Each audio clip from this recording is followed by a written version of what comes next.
Welcome back to Dirty 20, everybody. Today we have a very, very special video for you. We are going to be playing some D&D and showing you it. Yay! Woo! I am your host and Dungeon Master, Ed Burgos, and with me are a group of lovely people who are here to play some D&D. So let's start with Scott, if I may. Could you just introduce yourself and tell us about your character and a little bit about your D&D journey? Okay, my name's Scott. I am playing Septimus Filius Quadratus, a half-elf sorcerer who is from a small farmstead near Waterdeep called Daggerford. He was born the seventh son of a seventh son, raised in a small farming town, where his affinity for magic got him into more than a few scrapes. Sorry, I'm just reading this because I've written it all down. That's all right. Go for it. Especially that time he went cow tipping and accidentally dropped a fireball and roasted the entire herd. He was trying to use Mage Hand and then just incinerated them all. It happens. Left the village when he was 18 because he was politely asked to with concerned citizens and pitchforks. Went on to make something of himself in Waterdeep, where he's had several run-ins with both the City Watch and several prominent members of Waterdeepian society. Currently lying low in Brywich until the heat is off and he can safely return to Waterdeep. He's a bit of a free spirit and does what he wants, and while he doesn't seek to disrupt the usual norms and laws of society, somehow he seems to manage it anyway. Awesome. So tell us a little bit about kind of how long you've been playing D&D, you know, how you got into it. Well, it's kind of funny how I got into it. It was about 6 years ago. I had this idea for a cartoon animation that I was working on of a bunch of inept adventurers, and I thought, you know, I'll speak to some friends, see if they're interested, and we can try out D&D because this would be a good place to get a lot of unscripted material. And then I've just been playing ever since. But we normally play, well, we used to play 3.5, and then we took a break for a couple of years, and I started again in February playing 5e, and I've played quite a few campaigns, well, maybe not a few campaigns, but a few one-shots, and currently running Waterdeep Dragon Heist. Very cool, very cool. So yeah, my rogue got killed off in that one on the second session, so I had to re-roll, and I've got a cleric now who's a drunken serial killer. So okay, well, I mean, you know, why not, right? You've definitely passed that kind of rite of passage of losing a character. Was it tough? It was more of an annoyance because I'd rolled really high for all his stats, and it was the death was actually the fault of another player. Oh no! Okay. So, but yeah, the hardest part was everyone going on about it every week, and it's been a few months now, and it's still going on. Yeah. All right, well, thank you so much. Jez, why don't you unmute yourself and let us know who you are and your D&D journey and your character. So I am Jez, and tonight I will be playing Arlen Shuck. He is a halfling rogue who has got a big mouth, basically, is the gist of it. His mouth is phenomenally huge. He likes to gamble, likes to think he's the best that there ever was, but he's really not that great. He's currently hiding out in Brywich due to paid debts. So he's he's trying to lay low at the moment, but we'll see how well that goes.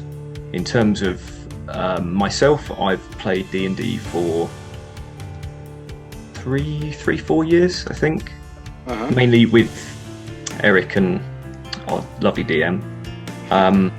Played 5e. I've played, which is one of my favourite games, which is Cymberim, which is a Swedish dark fantasy RPG, which is full of blood and guts and cults and corruption, which is wonderful. Yeah, D&D has been a lot of fun. I've really enjoyed playing D&D.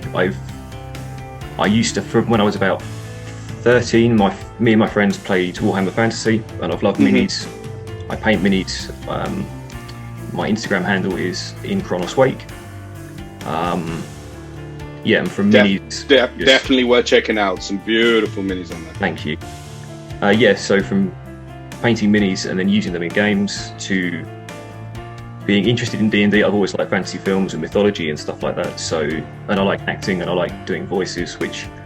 Apologies in advance for the terrible Irish accent.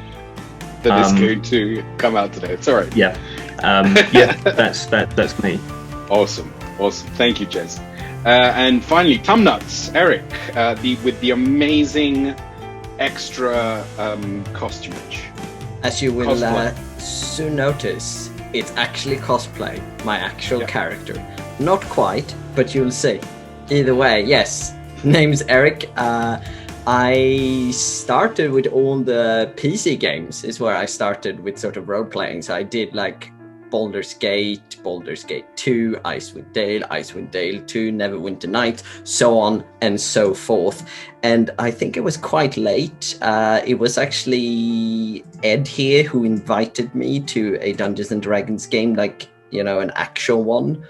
When was that? Like 4 years ago, maybe, something like that. Yeah, three and a bit, 3 and change. Yeah, so straight into 5th edition for me. But obviously, having played all of those games, I have, you know, some experience with, you know, advanced Dungeons and Dragons, and also then 3.5 and 3. I think those games used all of that. So, you know, all the THAC0, etc. It was all there when you clicked an item, and I'm like, I have no idea what that means. Why is my armor going downwards? This makes no sense, because I'd played other games, you know, PC games where bigger is better. So it was a bit confusing, but I got there in the end. And then I've just, you know, taken off from there. Run a lot of one-shots, run, you know, a couple of campaigns. And, you know, I'm here to stay. And as you know, Dirty 20 keeps slaying. That's right, exactly. And excellent. And today I am playing Tumnuts. Can we see Tumnuts? Yes. Am I sharing my video? Can you see him? There he is. Yes. He's a gnome. Yes. He's from Frozen Far, which is like way north of Icewind Dale. He's part of a little circle of rangers and druids up there who's trying to do something good. And he hates it. He fucking hates it. But, you know, he doesn't really have a choice, and it's cold all the time. And he almost died trying to save some crag cats, you know, a prowl of crag cats from some loggers.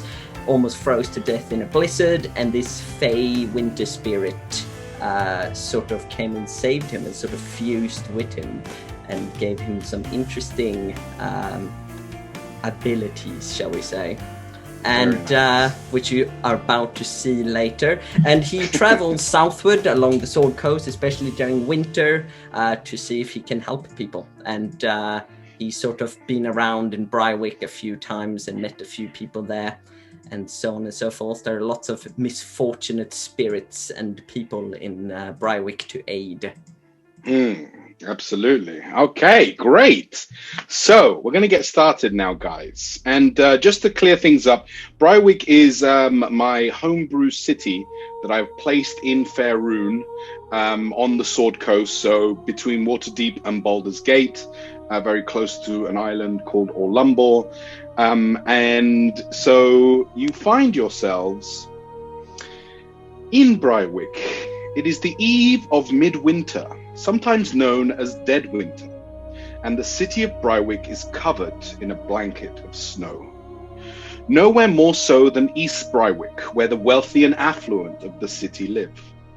Passing a frozen pond where worshippers of Auril, the Frost Maiden, perform their ice dances, you find yourself in the ancient home of the elf, Jacobi. He has helped you in the past, and you are indebted to him in the old Brywich tradition of having handed him your mark, which which it appears he is calling in. So, you find yourself in this room in a very ancient manor house in this very wealthy part of the city. And as you look around, you see two other individuals, as well as Jacobi the elf lying in bed, and his manservant, Brant. Septimus, would you mind describing what you look like? Yeah, certainly. Septimus is about 5'10", 5'11". He's quite slender, and he's got short, dark hair, dark eyes, and his ears are ever so slightly pointy because he's half elf, so it's slightly dumbed down. And he's dressed in like a sort of black sort of robe or more like fine clothes, fine tunic with like red trim sort of thing. And he's carrying an orb, which he can be sometimes seen sort of talking to. Okay, good. And Arlen, would you mind describing what you look like? So Arlen is about just over 3 foot tall. He's very well built. You can tell that he's eaten a fair bit. He clearly likes a drink. His skin is not the best condition. His hair is slightly greasy, very, very coarse and curly. His leather armour seems to be made up of just a variety of different patchwork bits and pieces. It seems to be like 3 or 4 suits that have just been crammed together. He has a short sword by his side, and he is puffing on a pipe. Excellent. And Tumnuts, we saw the glorious picture of yourself earlier. So that is what we see, I presume. And you see as Brant slowly feeds, he gives his master some water, and he carefully, there he is, Tumnuts himself. With snot. 2 lines of snot he's got coming down his nose. Yes. Frozen snot. And as Brant lays his master's head down, Jacobi raises his hand and says, "Thank you, Brant. Ah, my young friends, I am grateful that you have answered my call. I am in need of your help. As you can see, my time in this world is not long. And my son has disappeared off somewhere, where I do not know. He seems to be kind of going in and out a little bit of consciousness, or like his eyes are losing focus at points. And he says, but it is midwinter, and I must see him one more time. Please, I beg you, I call in your markers. Find my son." So, doesn't that mean he could be absolutely anywhere, if that's the case? Where should we start looking? Once again, his eyes seem to kind of go out of focus, and he says, "The bright light, it's so bright, and I want to reach out." What? Brand just behind him kind of coughs. My master is very tired. Perhaps I can answer your questions as we leave him to rest. Right, so. You'll be alright there, big fella, don't worry. We'll find him for you. I pat him on the stomach. Well, that Thank doesn't you, mean Alan. he's going to be alright, though. He's probably going to die either way, but, you know, such is life. Ha ha ha. Tumnuts. Always the straight talker. Speak to Brant. He will tell you what you need to know. And he continues to kind of almost be in a slight daze as he's talking about a bright light and reaching out to it. Brant kind of gestures for you to follow him as he walks down the corridor. Amnat sort of waddles when he walks, and as mentioned, he is also very short. We're talking like 3 feet at most. Arlen can call him short. So, as you walk through this very old, huge manor, it feels cavernous. It's dark wood gives it like a grim feel to it. There's not a lot of lamps lit. It's already dark on this midwinter eve. And as you walk past, though, you do notice some beautiful displays.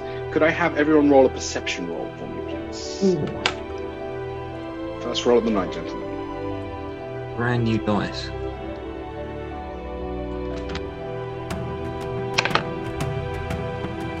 Only 16. 13, 16. Septimus? 17. 17. Excellent. Septimus, you spot an orb, which seems to have some smoky swirls flying around in it. Are you proficient in Arcana? Yes. No. Wait, no, I'm not. No? Okay, never mind then. Tumnuts, you spot what looks like a cloak lined in fur. And it looks toasty warm. It looks really, really nice and warm. Arlen, you see like a million different things, and you can't focus on one of them at one point because His eyes are out on stalks. yes, everything is super like tempting. But as you walk, Brant seems to continue the story. He says, "My master's son Cassius.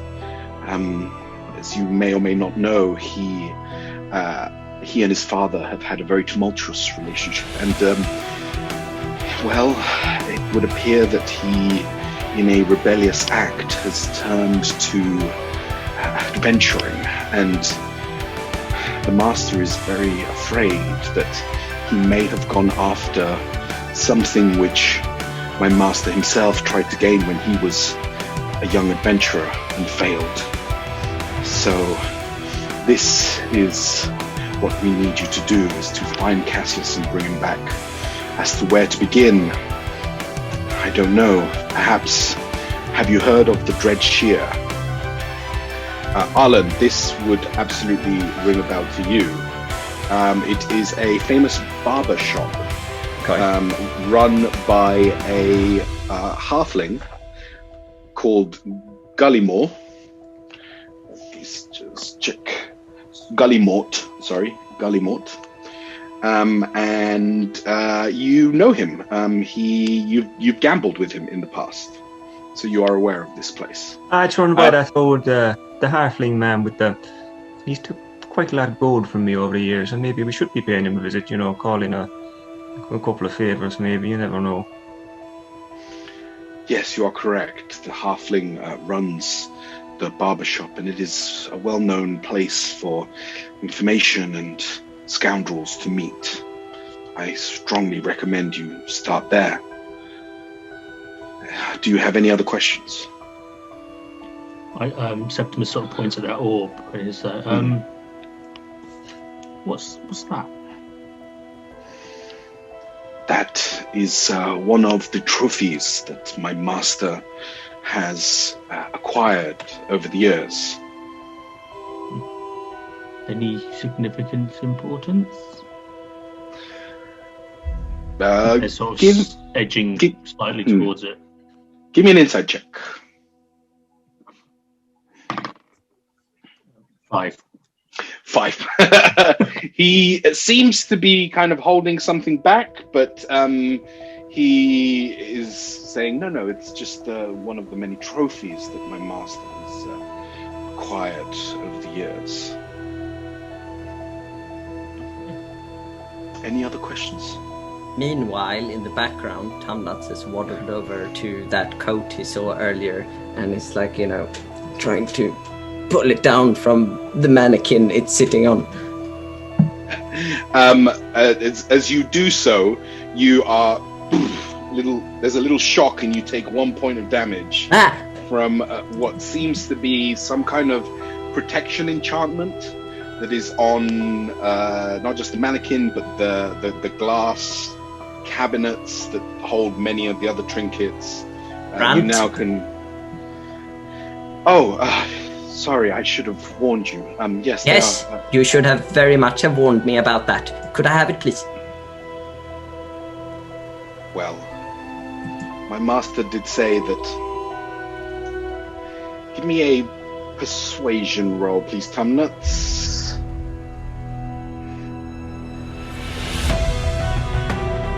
14. 14. Okay. He looks at you and he says, "My master said that in recompense for your help, he is willing to give you an item each, with the safe return of Cassie's books." Do we get advance?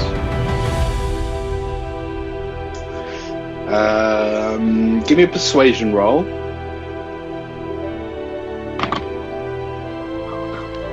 7. He looks at you and he says, "Oh no!" He looks at you and he says, "I'm afraid not." What my friend was trying to say is that Brywick's very dangerous. There's full of all sorts of scoundrels and villains and people who'd slight their throat for 2 gold, if that. So maybe an advance would be kind. Maybe. For friends like us. Give me a persuasion check, please. 17. 17. Okay.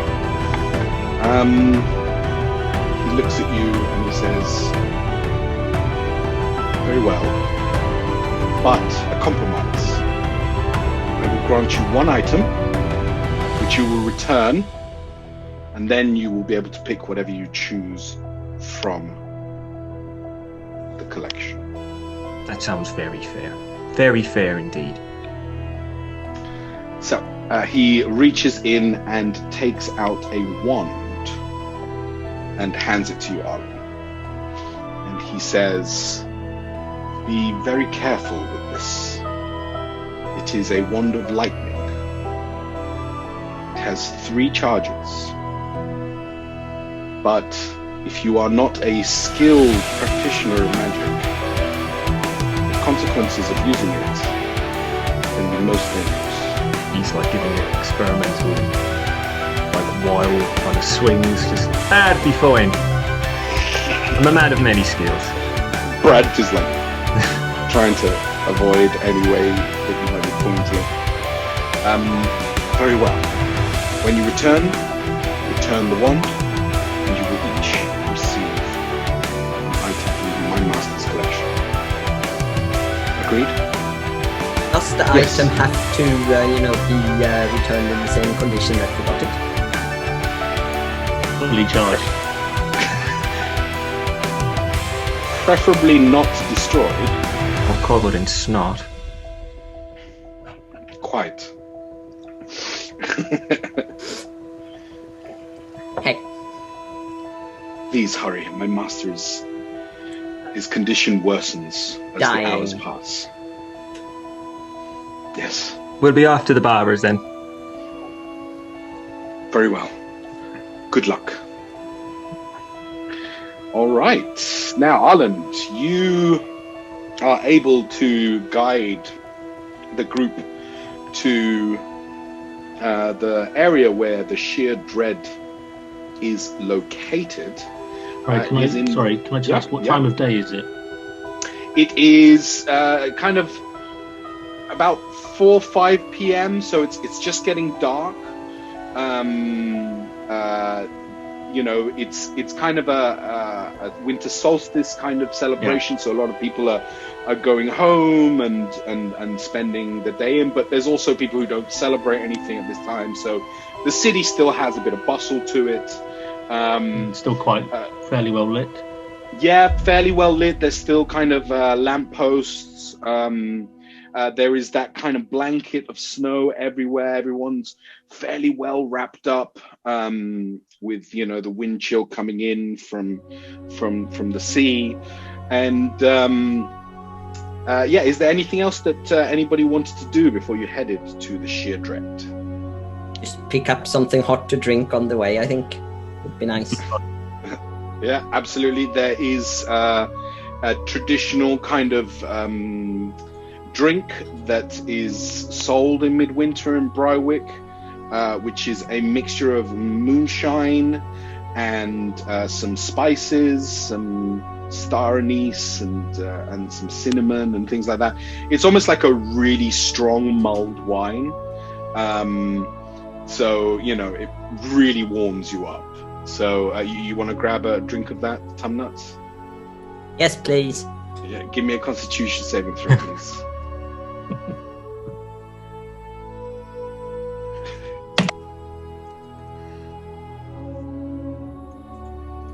Seven. Okay, so you take a fairly big gulp of this, and like the burn is real. It's very good. The seller's like, oh, it's good, isn't it? Yeah. Happy Dead Winter.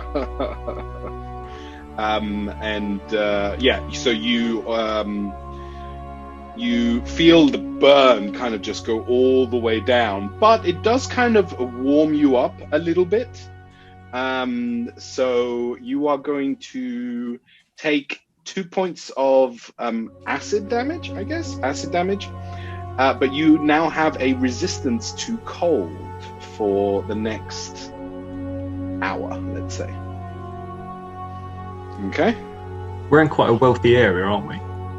Yeah, so you're traveling out of East Brywich.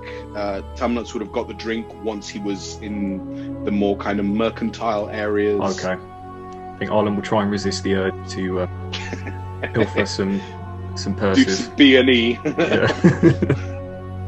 All right, so Arlen, you guide the group towards the Sheer Dread, a famous barbershop owned by the unnerving halfling Guillemot Baldgrim. It isn't so much nestled into its surroundings as it lurks and looms. The tall, thin building lurches upward to a high pinnacle roof with an accompanying tower. Exterior walls of brick, once painted pure white, have been soured by years of weathering and obscured by green and purple vines that have wormed their way up the building's facade.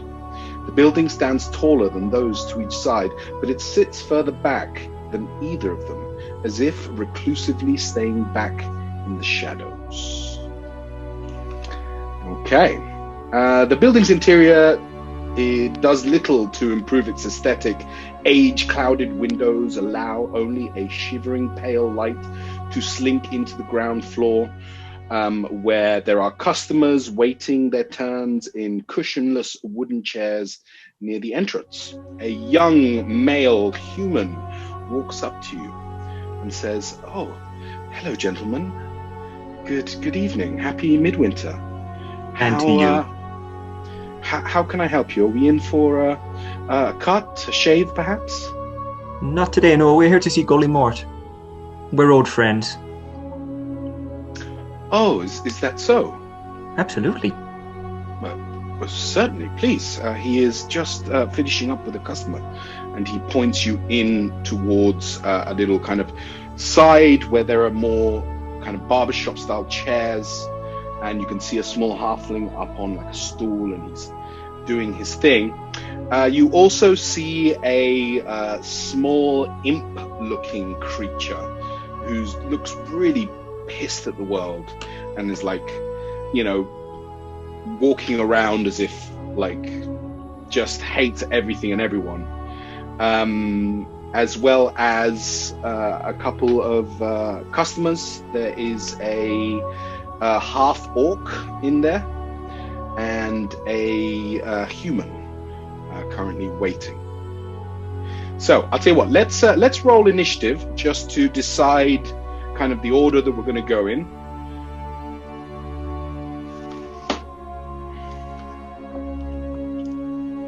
So let's have a look.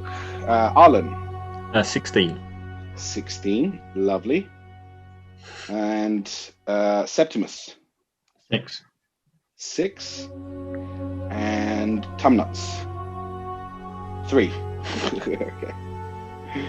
Right, so Arlen, you see, as I said, through the way there is Gallimort currently cutting someone's hair. You said that there was an imp. Does Arlen recognise this creature? Give me a intelligence check. 4. 4. You don't recognize him, but you do remember Gallimort talking about an imp servant. He didn't mention a name. No. No. Okay. He's going to sort of go up to the imp and say, "What's the matter with you, Smyler?" Oh, everybody treats the Nurgum like scum. Not fair. Bloody Gallimort. What's he been up to this time? Not paying you? Oh, he doesn't have to bloody pay me. Kind of kicks the broom that he's kind of been using to sweep up hair and stuff. Arlen's going to look round, reach into his purse and pull out a gold piece, sort of twirl it between his fingers and say, "Well, I recognise that you're doing a fantastic job here. And I bet you see a lot more than most people would think." Excellent. We're going to pause there, and I'm going to move on to the next person, but get ready to roll a persuasion check for me. Septimus, what would you like to do? Septimus sort of wanders over to the half orc and the human, and starts talking about some sort of trying to sell them some healing potions. Okay. So, but he's trying to sell them some potions. It's just coloured liquid in bottles, and he's just trying to say, "Oh, yeah, do wonders for your hair. You'll have like long flowing hair like me in weeks. Brings out the colour." So it's like a soul. It's like a soul glow kind of. Just let your soul glow. So because you're worth it. Right. Exactly. Okay. The half orc is really interested. Okay. In fact, give me a charisma check. Persuasion, deception, your choice. I'll Depends go if with you're deception. lying. Okay. Right. 8. I'm not rolling very well. Rolling fire, Scott. The orc seems quite. The orc seems quite interested. His name is Gur, and the human who at first was like paying attention, he introduced himself as Derwalt. He doesn't seem very interested. But the orc is like, "Ooh, your shiny hair is very nice." So 1 bottle of this a day. How many bottles would you like? Let me think. And he looks, and he seems to be like counting on his fingers. Tumnuts, what would you like to be doing? Tumnuts waddles over, slightly light on his feet at this point, into the barbershop and sits down in one of the chairs if there's one free. Yep, and absolutely. Starts kicking it, so he spins around on it.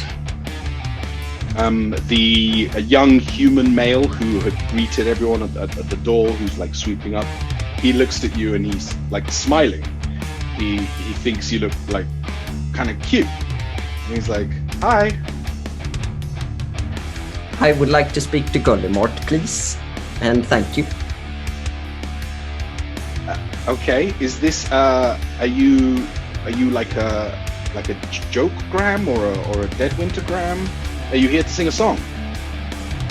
The spinning stops, and he jumps off, shoots himself off, and starts walking over. No. I would like to speak with Gollimort, please. I'm with his friend over there. And he's kind of holding the broom kind of between you because he's now a little bit like scared of you as if he's going to shoo you away. And he's like, okay, I will just. Well, he's just over there. He's cutting someone's hair. He can talk and cut hair at the same time, I think, possibly. Sure, you can just go over there and speak to him if you want.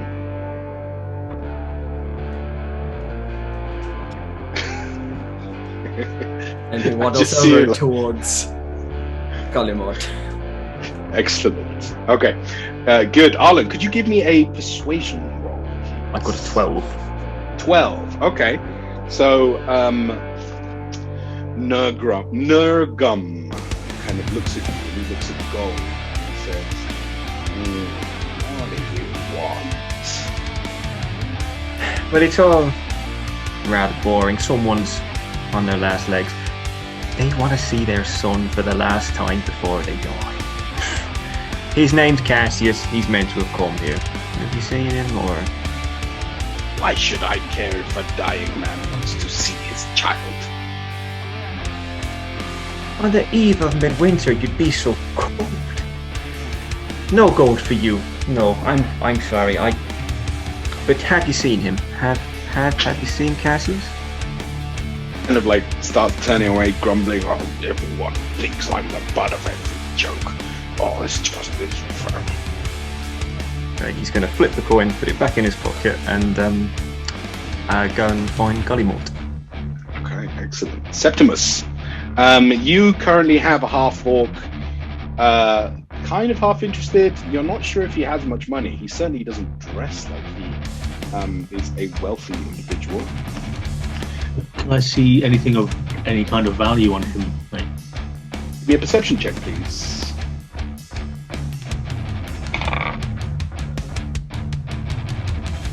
15. Okay, good. So you notice a couple of things. He is quite scarred, quite heavily scarred. And if you had to take a guess just from what he's wearing, you're thinking sword for hire, maybe. Clearly someone who fights for a living of some sort, and who is probably fairly good at what they do, considering they're sitting next to you. Alright, cool. So Septimus says to us, right, let's tell you what. As you can see, I'm not the most physical being, and I need a little bit of muscle to sort of, look after me, because those two little guys over there, I don't think they're really up to it. So I'll tell you what, you can have all 10 bottles of this magic hair oil if you'll be my bodyguard for like 2 days. Give me a persuasion roll, please. 22, finally. Hey! The orc kind of looks at you and he says, 10 bottles. Deal? We shake on it. He shakes your hand. You now have a half-orc bodyguard, which I have to find stats for. Sorry, what was his name again? His name is Gur-Ba. First name Gur, last name Ba. Mr. Ba. They called me Mr. Ba. Okay, cool. I love it. Impromptu things happen. Tumnuts, you head on over, and you are now in the presence of a master at work. Clearly, this halfling is the best hairdresser you've ever seen in your life. He is like cutting away and finding angles and like measuring millimetrically. He's really, really good. And as he's working, without even looking at you, he says, "Can I help you, little one?"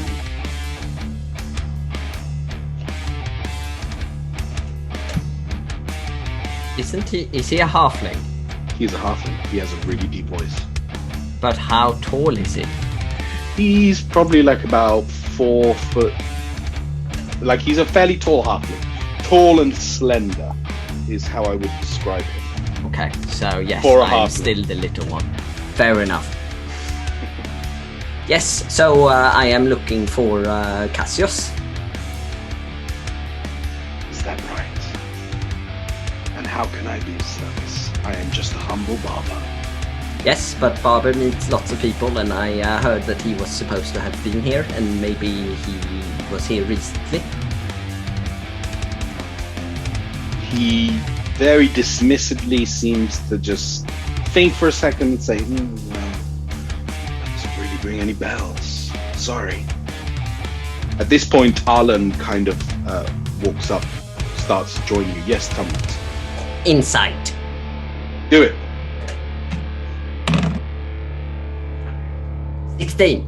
16. Yeah, this guy is not being honest with you.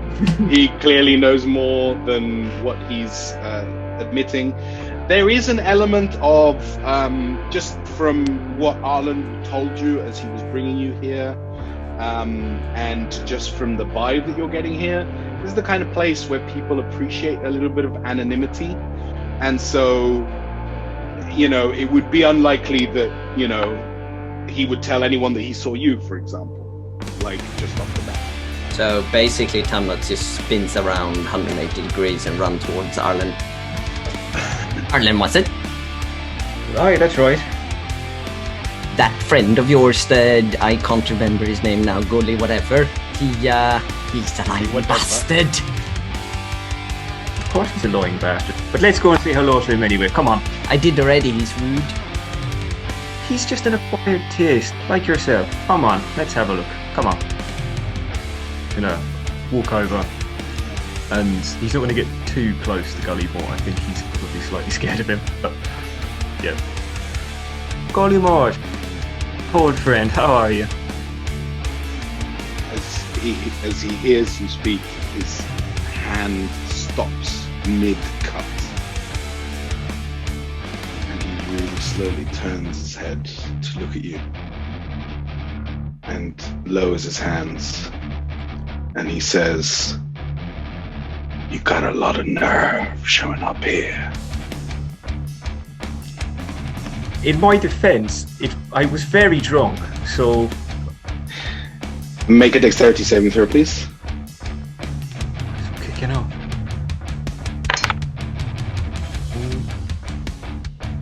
21. 21. Okay, that means I got to roll. Ooh. Okay.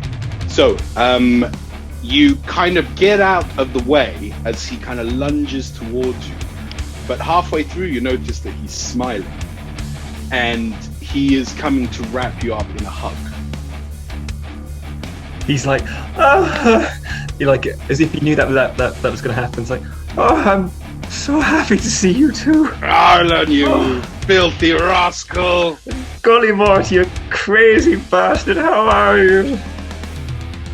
Welcome, my friend, welcome. I thought you were going to kill me then. The last time we drank and gambled together was one of the best nights of my life. I can't remember, but I'm sure it was amazing. Tumnuts. Could I also have a hug, please? I'm quite cold, actually. Is this a friend of yours, Arlen? For tonight he is. He's one of the reasons that we're here, but maybe a drink first? A hug and a drink? A friend of Arlen's is a friend of mine, and he shakes your hand and gives you like a hug as well. And he gestures over to Septimus to come and join him. Have all your friends come over here. He's going to walk out and nod to Septimus. Come on, your man's here. I gesture to the half-orc to follow me through. To Gur. I introduce him to the guy, saying, lads, this is Mr. Barr. I am Gur Barr. Nice to meet you, Mr. Barr. I have made a deal with this sorcerer, or with this magic user. He has given me 10 potions to be his bodyguard for 2 days. The whole What lot do these- of potions. What do these potions do exactly? They make... Well, they're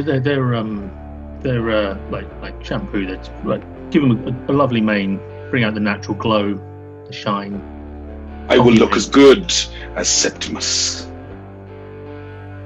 And Septimus visibly just goes, like a scar. He's got like scars all over his face. And he does have some tufts of hair, but they're not growing like very kind of, and he's just like excited about this shampoo. I'm not just like tugging at Arlen's clothes. But they are both ugly. I maybe wouldn't say that to his face. Okay. Just a heads up. Get to his Septimus face leans down and anyways. goes, I can hear you. Everyone can hear you. Okay, well, if that's the case, then okay, you are both ugly. I think. He's a character, all right. Grr is like their assessment right now. So Gallimort like sits down in his in one of his barber's chairs, clicks his fingers. Nergum shows up with some glasses of a warm, again a little bit closer to eggnog this time than mulled wine, but warm, creamy, and alcoholic. I'll make the point of ignoring the imp. I mean, he would take the drink, but he won't acknowledge him at all. Tamla, so you taking a drink of this? Are you taking a swig of this? Roll Constitution save there, please. You're gonna end up hammered. Why is the imp person so, what's it called, angry? Grumpy he is. Nergum, and he kicks him as he walks by. What do you want? Why did you kick him? You are really rude. He is my servant. Isn't that right, Nergum? Stupid. That doesn't mean that you should be mean just because he is your servant. No, you don't understand. He is bound to my service. Okay. You see, And why should you be rude just because he's bound then? because he's a miserable little thing. Maybe Always. that's because you're mean to him. Trust me, he's much meaner to me. He's not very nice. You wouldn't like him. I rolled a 12. You rolled a 12. Okay, you're fine. So, Arlen, how can I help? Well, it's a saga. We're here looking for your man Cassius. He's meant to have come here. It's his father's dying wish that we come and find him and bring him home safe and sound. How charitable of you, Arlen. Well, it's one of my many qualities. Quite. Now, if I were a gambling man, Which I know you gambling are. halfling, yes, which you know I am, I would say there's something in it for you. Well, as loath as I am to obey traditions and laws, I'm a bit of a trendsetter. He did call in my marker, and I have to oblige. Roll deception for me, please, Arlen. Oh, it's a natural 20. Oh, okay. It's For still a 28. close roll. So let's see how this goes. But natural 20. Oh, okay. He looks at you and he smiles, and he says, "Arlen, come on now. Don't bullshit a bullshitter. You and I both know that you don't do anything unless there's something in it for you. So He come sort on." of like feigns being hurt and then just can't be bothered to sort of keep up the facade. And he says, well, he's promised us something priceless from his collection, from his days when he was an adventurer. This is Jacoby, he's got a place in East Brywich. Very wealthy man, but a kind man. I know of him. And you say, how much would this information be worth to you then?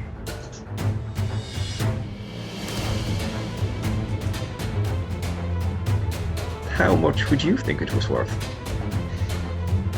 I mean, I think a finder's fee of 25% seems reasonable. 20. Roll persuasion, please.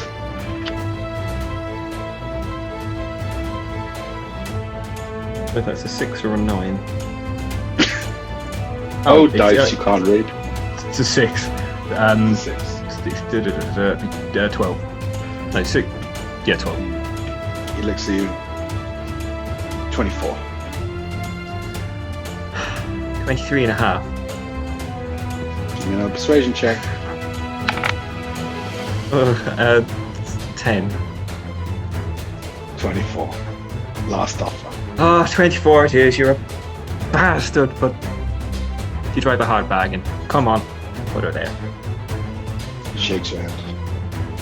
That is only the percentage of his spit. That's actually 24% of 33.33333 reoccurring. No, it comes out of the collective. It doesn't just come out of my bit. Yeah, it only comes out of your bit. I didn't shake any hands. At this point, Well. Septimus turns around and says, excuse me, what?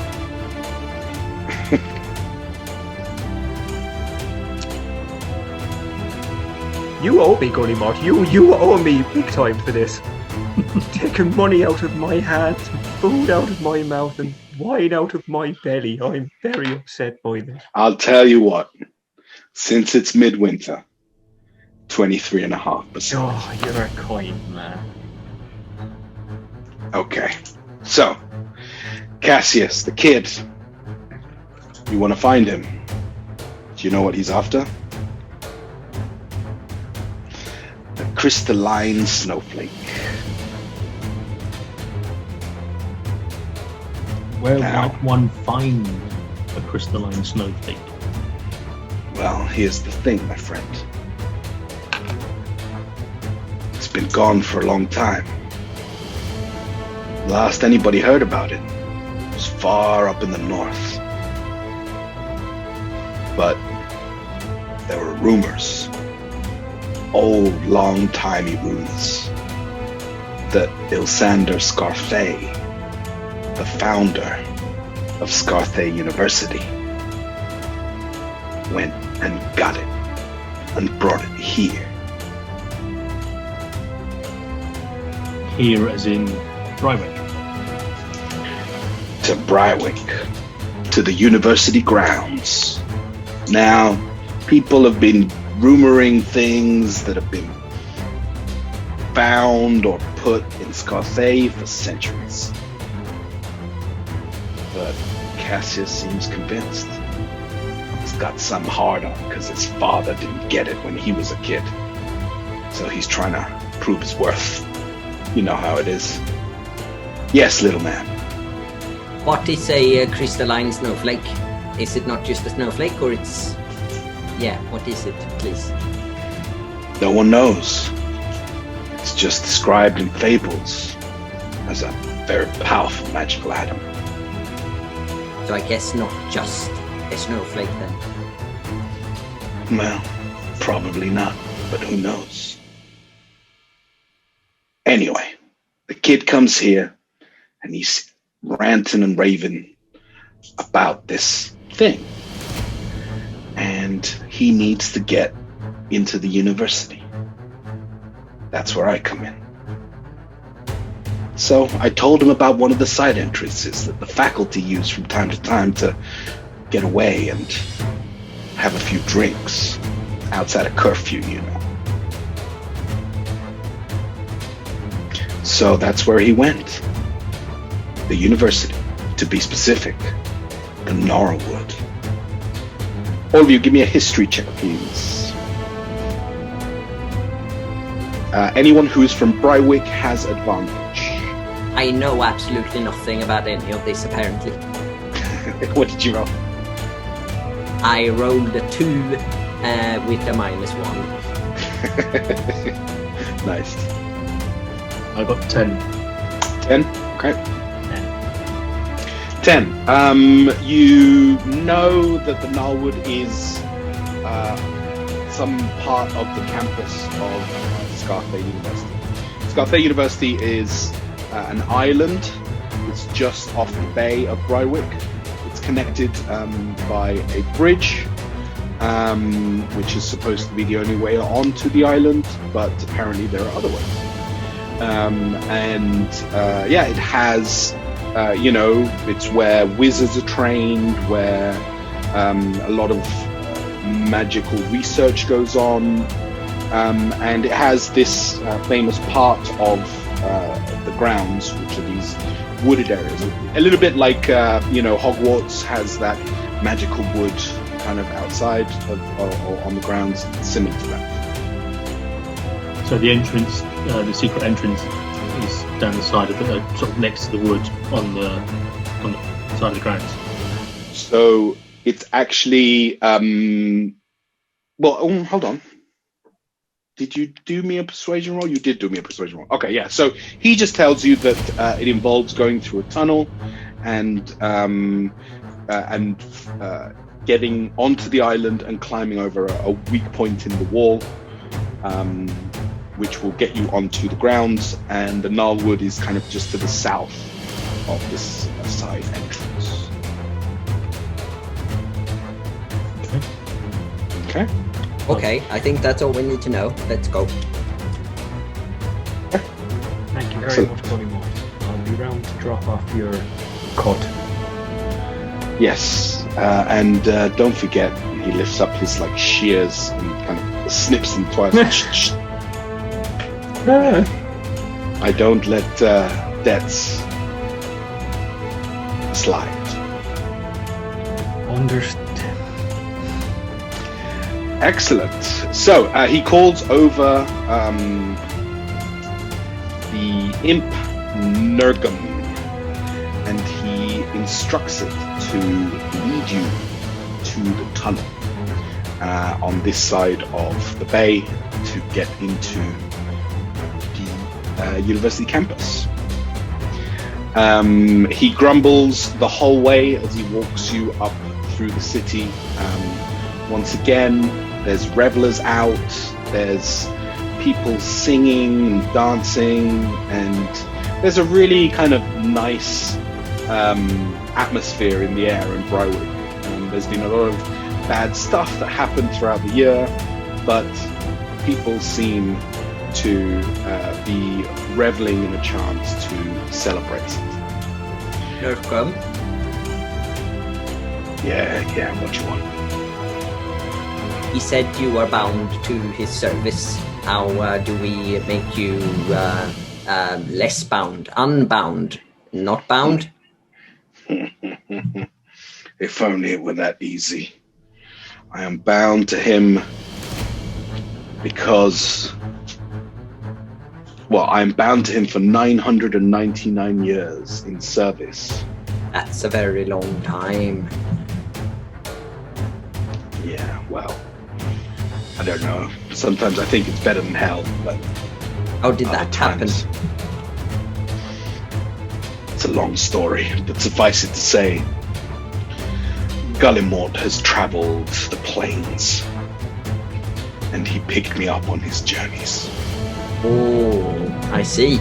But, you should still assert your rights and not just take kicks and stuff like that. He shouldn't be rude to you just because of that. Yeah, you're right. I should assert my rights. Yes. I will. Thank you, ice cream cone being. No, I am actually used to no ice cream, unfortunately. Your head is an interesting shape. Thank you. It's actually just a hat. It is hollow. Oh. It so keeps you warm. You choose to dress like that. What are you implying, sir? nothing. I'm not implying no. I'm an imp. I don't imply. And he just kind of keeps walking along. Eventually, though, he leads you to an underground, a manhole cover that takes you down into the sewers. Now then, I would like everybody, please, to make Constitution saving throws. I think he likes my hat, by the way.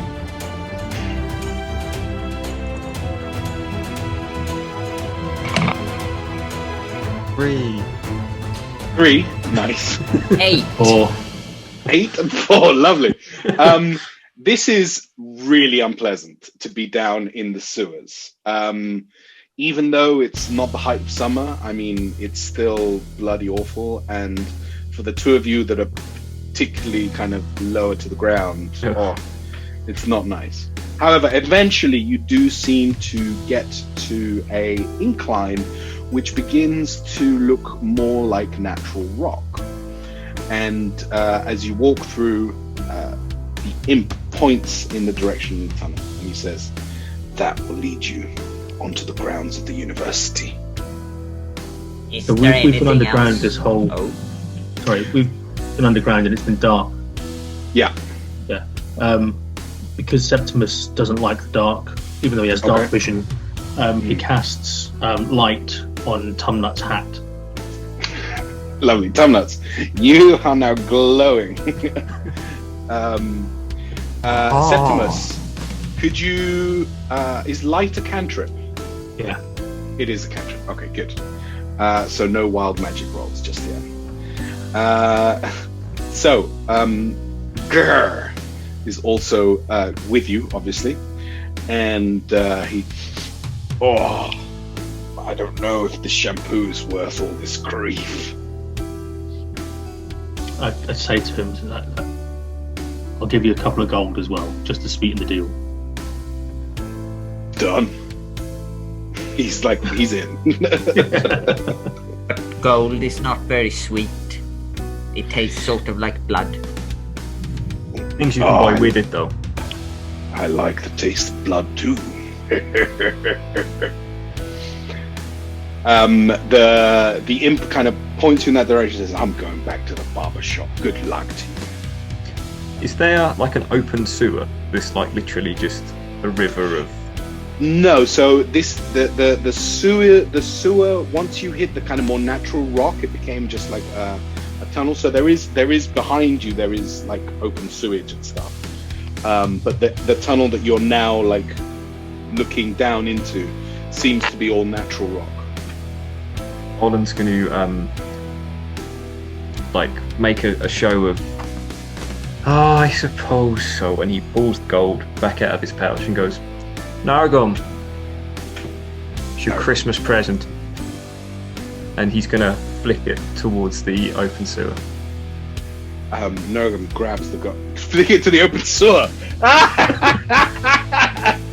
Nargum at first thinks that you're flicking it to him, and all the joy and the resentment and everything just leaves his eyes for like 2 seconds, reaches, and then he realizes that you've actually flicked it into the steaming poo river over there, and he looks at you and he's like, his eyes just like, he squints and he says, "I won't forget that. I won't forget that. Happy midwinter to you too." "Oh, you bastard, Alan Jack, you bloody..." And you hear him swearing as he goes back through the sewers. Okay, so what would we like to do, gentlemen?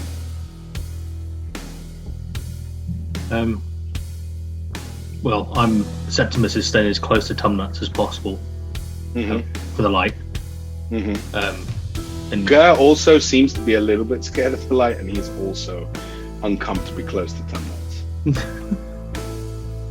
He's just sandwiched between the two of us. Yeah, literally walking. Arlen, what's the order of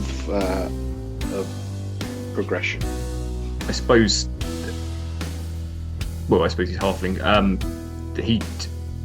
he'd see that the other people aren't particularly fond of going first, so he'll sigh and take the lead. Excellent. If something bad happens to you, you shout very loudly so we can hear you. Yeah, just scream really loud. I'll scream at the top of my lungs. All right. So, Arlen, you eventually emerge out of a rocky outcrop and see what looks like a crumbling piece of the outer wall. And give me a dexterity check, please. Acrobatics or athletics, your choice. Acrobatics, please.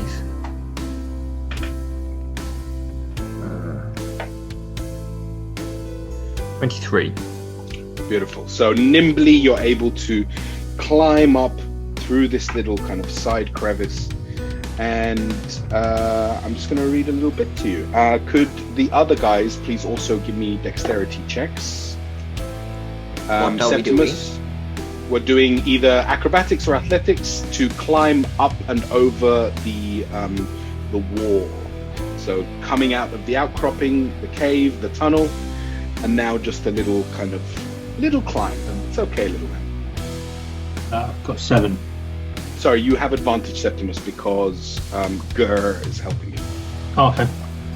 Does anyone have a rope? Or 7. Phil 7. Oh, Nice. Gur has a rope. He'll start trying to tie a rope, so you have advantage as well. Oh wait, I have a climber's kit that I'm gonna use.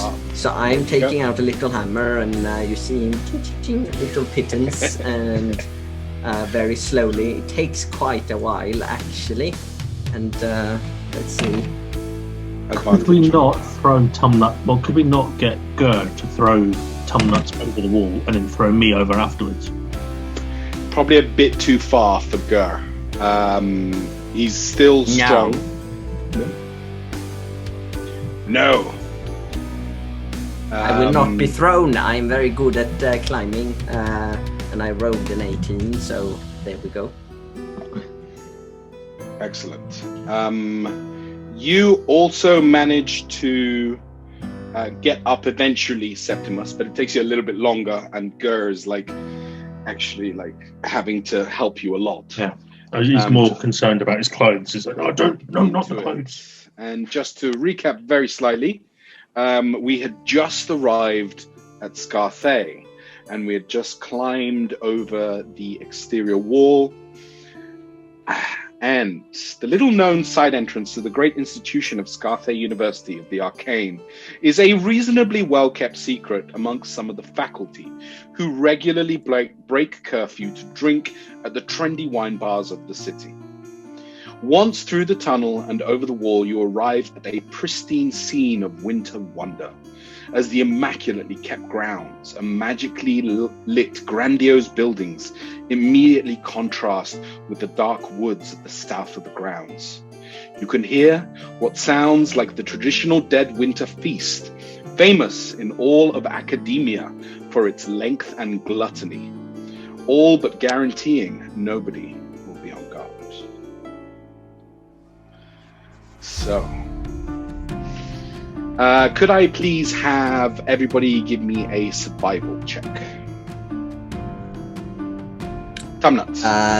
When Tumnuts makes it to the top of the wall, he sort of hoists his rope back up, etc. He blows a whistle into the wind, into the dark sky, and a tiny little robin comes flying and just sits on his shoulder, and then he starts climbing back down, and it just sits there at the moment looking around. Gur is very intrigued by this mobile meal snack.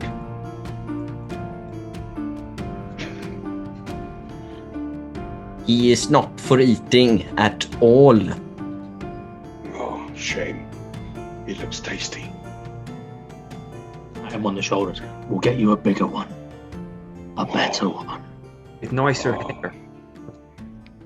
Turkey? I like turkey. Survival check.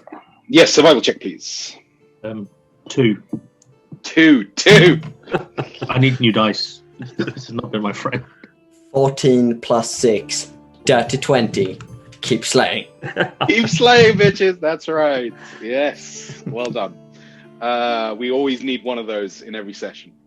Okay, so you believe that you have found some tracks in the snow leading towards the Gnarl Wood.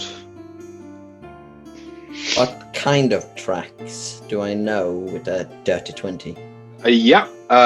Also, because it's kind of snow and you're very used to kind of being in that environment and stuff, you can tell it's one individual, fairly light-footed, but bigger than you or Arlen, and it's fairly recent. I hate to point out the very, very obvious, which is very, very obvious. Well, it is to me anyways. You see here, there are tracks and they lead right in there, and it's quite, it's probably Cassius. Glad you spotted them.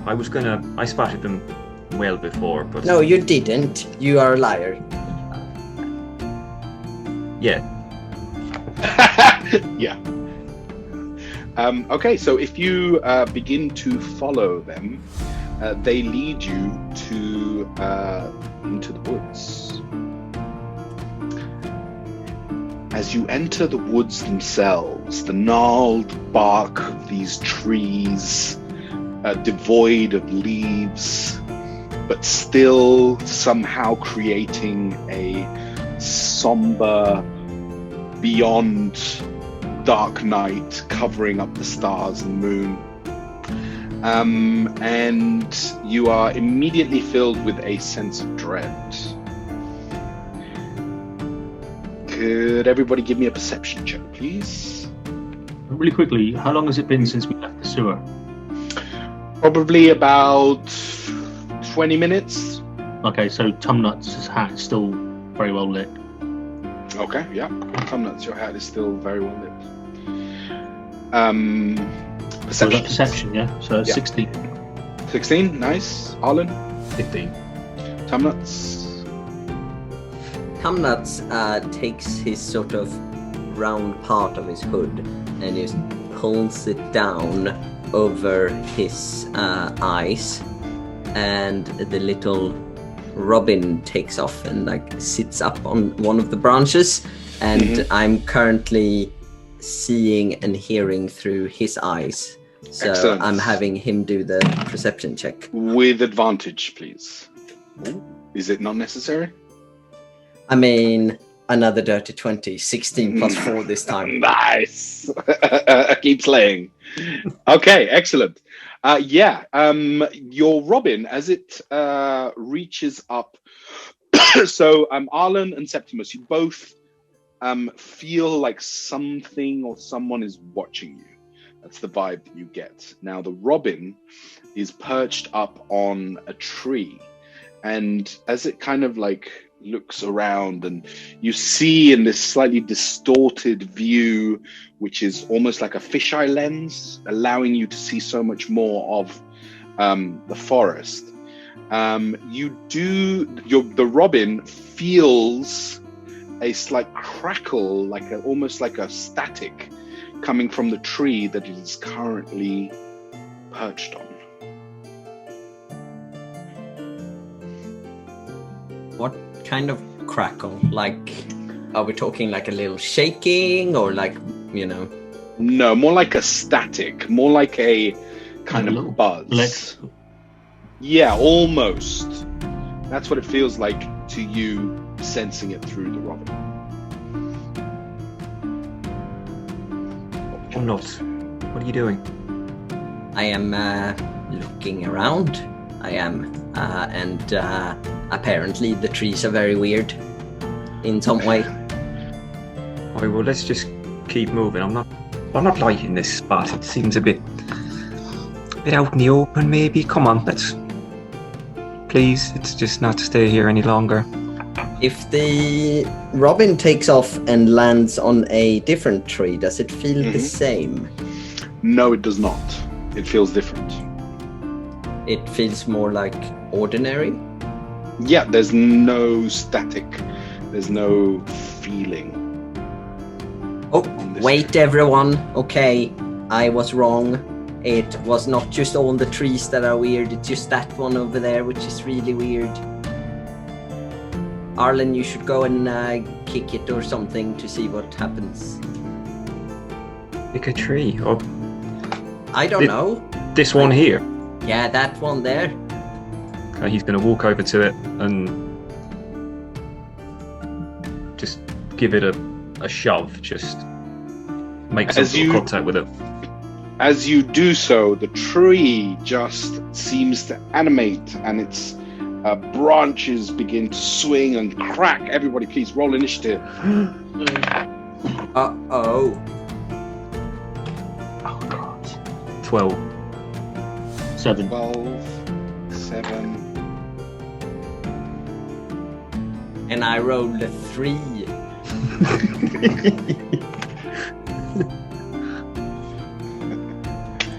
Seven for Septimus, and 3 for Tumnuts. All right.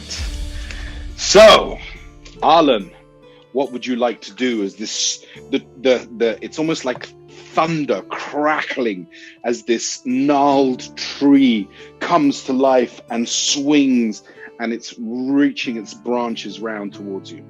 Okay, he's going to, I suppose he can feel the ground move, the roots kind of shifting. He's going to very nimbly hop from foot to foot, and he's going to try and grab on to the branch, to the trunk and try and just stay. Yeah. Okay, excellent. Give me a athletics check, please. Oh no. 18. Okay, so Arlen, you see as Arlen just hugs the tree, and now he is on this ride as the tree is swinging around. But he is clearly out of the way of the branches. Tumnuts. Does AC 14 hit? It does. It does. Okay. It does indeed. So you take 3. You take 11 points of bludgeoning damage as the branches come round and smack you. And Septimus, it's your turn. I cast Shield on myself. Mm-hmm. Is that not a reaction? So that's if someone hits you. Oh yeah, sorry, it is a reaction. Yeah. Okay, sorry. Yeah, that's all right. I don't know if you got mage armor or. No, I didn't take it. Okay.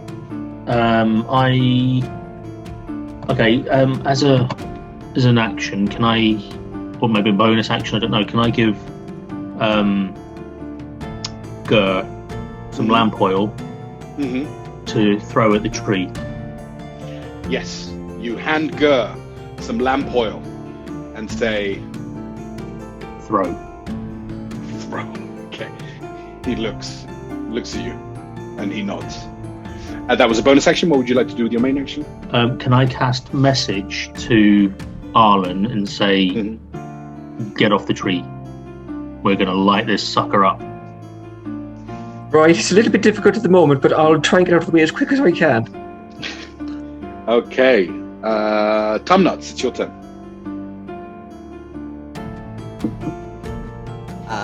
Tumnuts gets up. It's just snot just everywhere now as he's fallen face first into the snow as he got knocked. And he gets up and he looks around and he sort of starts waddling about. If I'm correct, message actually includes Septimus speaking the actual words. I would have heard what you said, right? Okay. Yep. In which case, I am running over. The robin comes down, lands on my shoulder again. I will catch you, Arlen. No problem at all. And I will ready an action that when Arlen, lets go and like flings in the air, I will use my action to try and catch him and like help him to land. Excellent. Okay. So, Gur is now going to do a couple of things. Okay. He's not very smart, so he's not going to wait till Arlen has let go. So instead, he is just going to throw the lamp oil, and he rolled a natural 1. So, as he goes to fling it, it slips out of his hand, and it tumbles, and it just crashes on the floor, and now there's lamp oil all around Gur, and also covering you, Septimus. Awesome. And Arlen, it's your turn. Okay, Arlen is going to think of all the stories that he was told around the campfire when he was travelling with his halfling friends, all the stories that the bards would tell about bravery, and he's going to swallow his natural cowardice and fling himself from the tree into Tubnut's waiting arms. Excellent. Give me an acrobatics check, please, with advantage, because Tubnuts is there. 25. 25.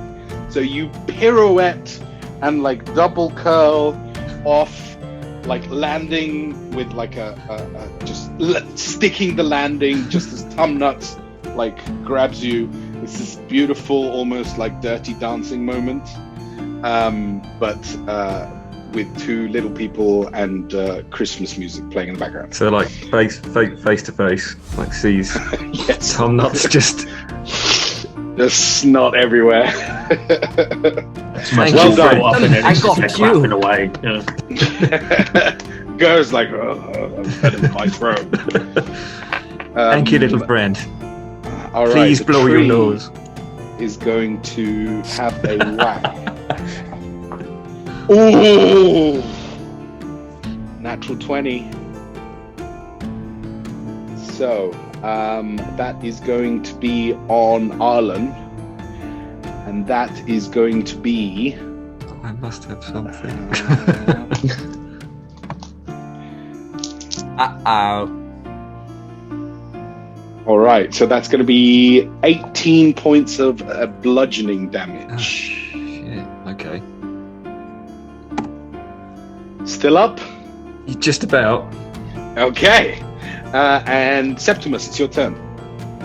I'm going to cast Magic Missile. Mm-hmm. So that's 3 darts, 1d4 plus 1 damage for each dart. Excellent. So that's 5, 2, and 5 again. So that's 12 point total. Excellent. Anything else? I give. Oh, yes, thank you. Could you roll a d20, please, for me? No, a D100, mate. Oh, d100, that's right. D100, please. There we go. Erik very kindly made a special themed wild magic table. No. So, what'd you roll? Maniac. 31. 31. Okay. As you cast these kind of, what do your magic missiles look like?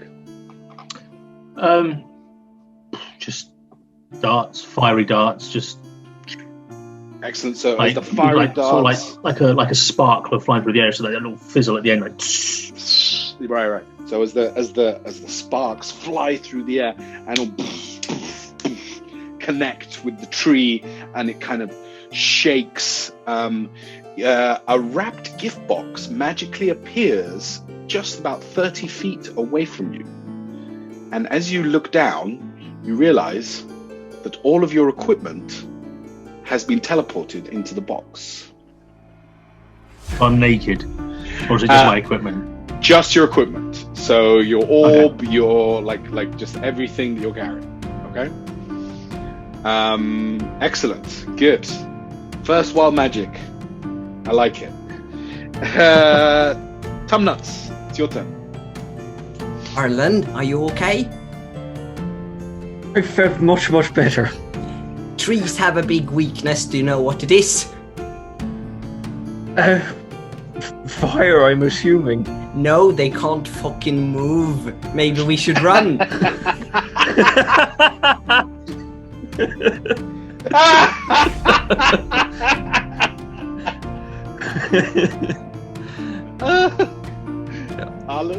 Arlen looks up at him like he's a genius. He would never have thought of this, and he's just gonna, right, good one. And yeah.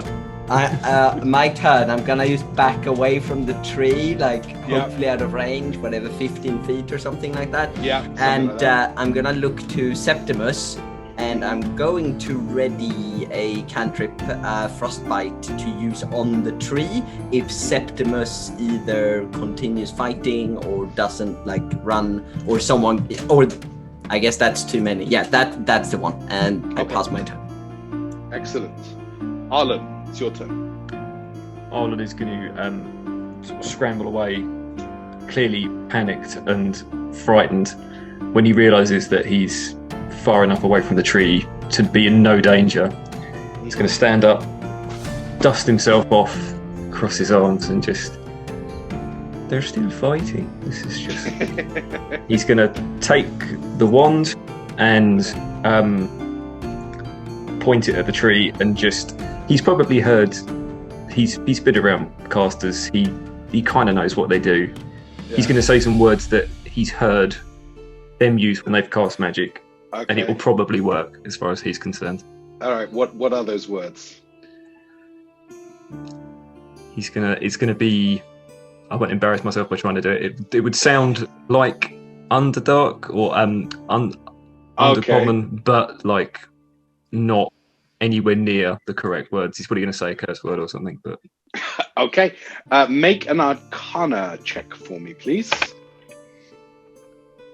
6. 6. Okay then. So the lightning is going to go in a random direction.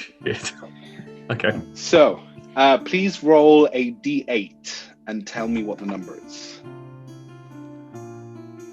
Nice, getting a workout. 2. Okay. Luckily, it's going directly ahead of you. So wherever it was that you were pointing it. At the tree. Yes. So, roll 7d6, please. It automatically fails its dexterity check. That's because it can't move. Its greatest weakness. And it was me thinking it was fire all this time. 26. 26. Okay, lovely. Okay. Right. None of you are in range, so the tree seems to kind of go back to being completely immobile. Septimus, it's your turn. In relation to the tree, where is my stuff? Your stuff is probably about 10 feet away from the tree. Septimus turns to Gur and he says, "Would you mind, old chap? Would you just go get my stuff for me, please? I seem to be in a bit of a pickle here." You give me a persuasion roll, please. Oh, for God's sake! That's a natural 1 plus 6. Gur kind of looks at you, looks at the box, looks at the tree, looks at you again, and he's like, "This ain't worth 10 bottles of shampoo, mate."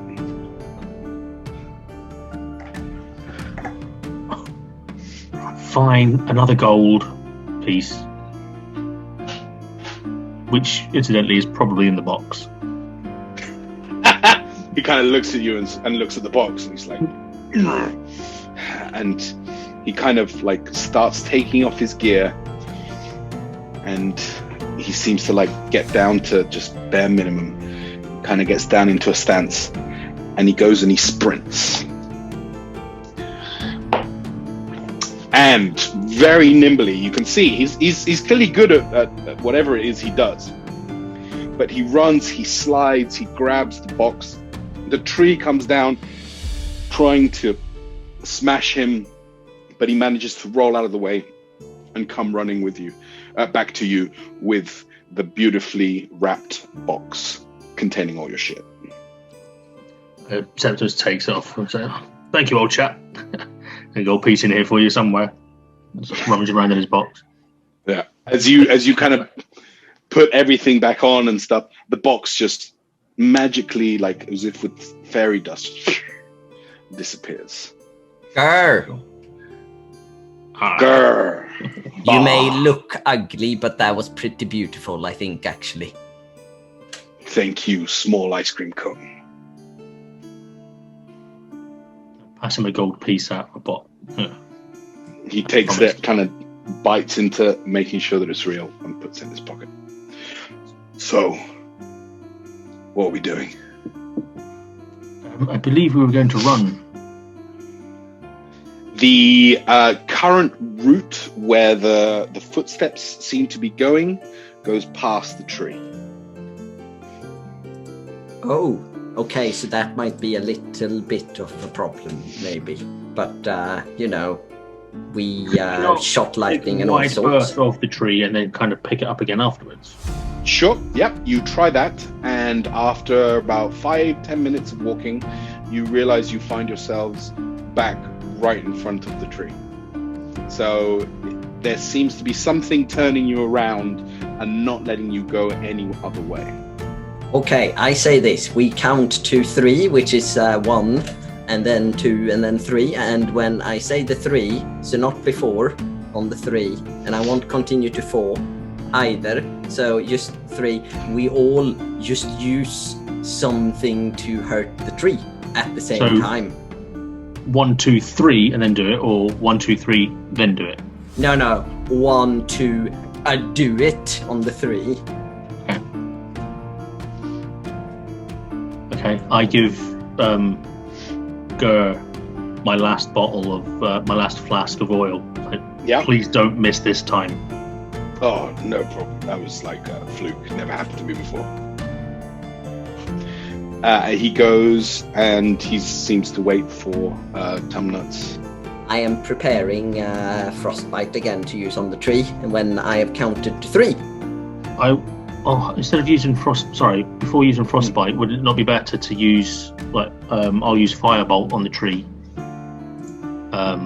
if we're throwing oil on it, because if you frostbite it, you're just going to freeze the oil. Okay, that makes a whole lot of sense. To I hell guess. with this. Arlen's I'm going to cast with the wand. 1, 2, 3 again.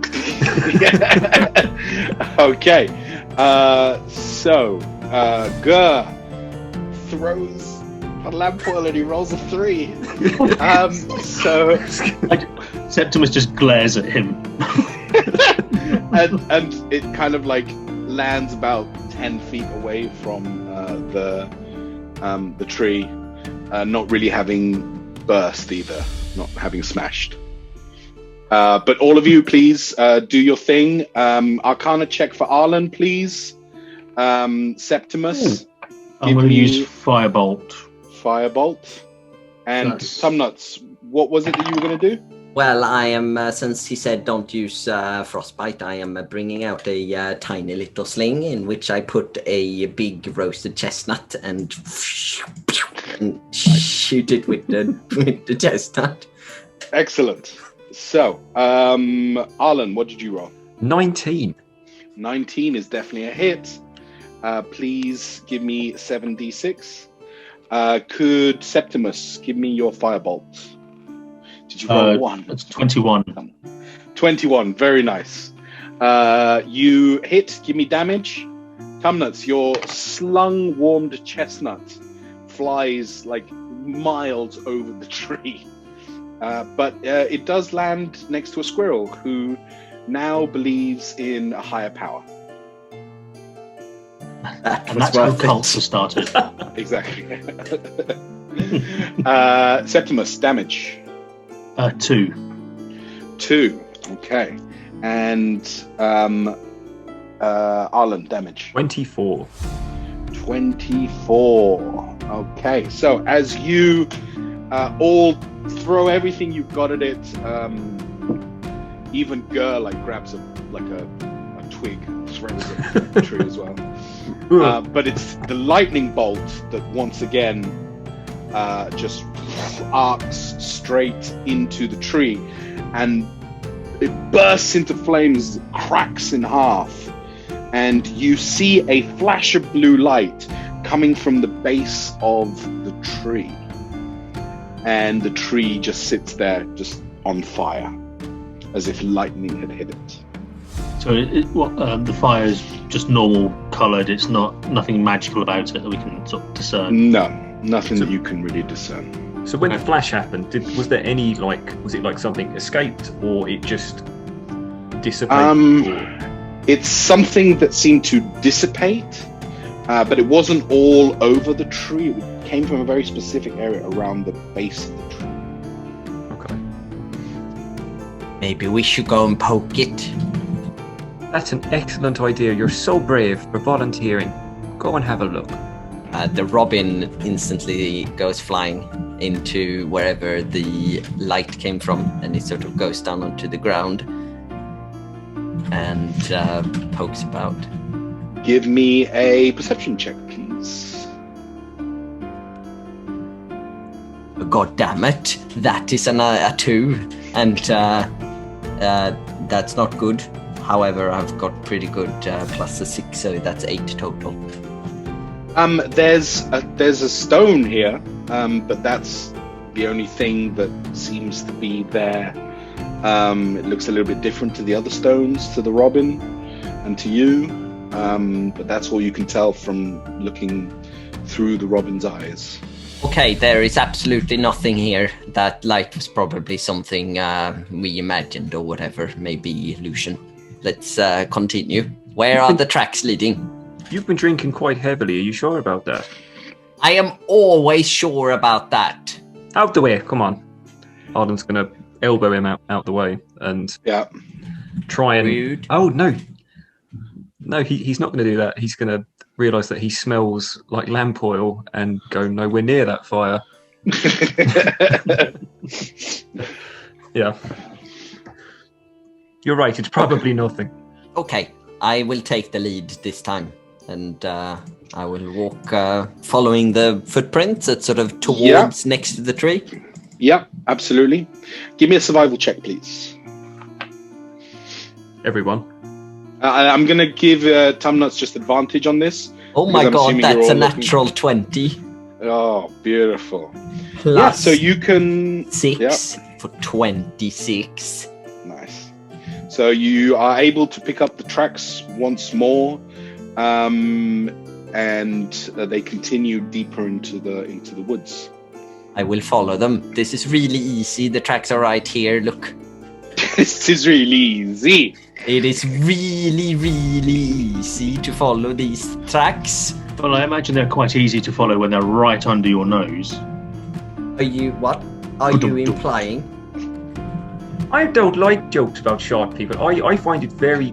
Septimus is nudging Gur, going, hey. Gur's hey, like, hey. Yeah, that's cool. That's funny. They're a twat. Anyway. So, eventually, the tracks lead you to a clearing with a small brook and cottage, chimney spewing smoke. I've picked up the lamp oil. That didn't break. By the way. Excellent. You've still got that. Tumnuts in the snow as it falls. So grumpy. His hat's still glowing. Glowing, yes, that's a good point. His hat is still glowing. All right, so what would you like to do? You've reached this clearing. This is a little bit suspicious. Well, we could just we could always ask Arlen to have a little look round, since he's the stealthy type. Did you recognise my greatness and talent? Thank you. Yes, let's call it that. Perfect. I'm pretty sure he means that you're expendable, and so far I think I agree, so go ahead. Don't tell him. He probably knows. Yes, but it doesn't hurt. You don't want to hurt his feelings. I hope your Robin meets a very unfortunate end. Gerbag, it's all yours. You can eat it. Gerba! He's going to tuck the wand in his jacket and stealthily make his way towards the cottage. Excellent. Give me a stealth roll, please.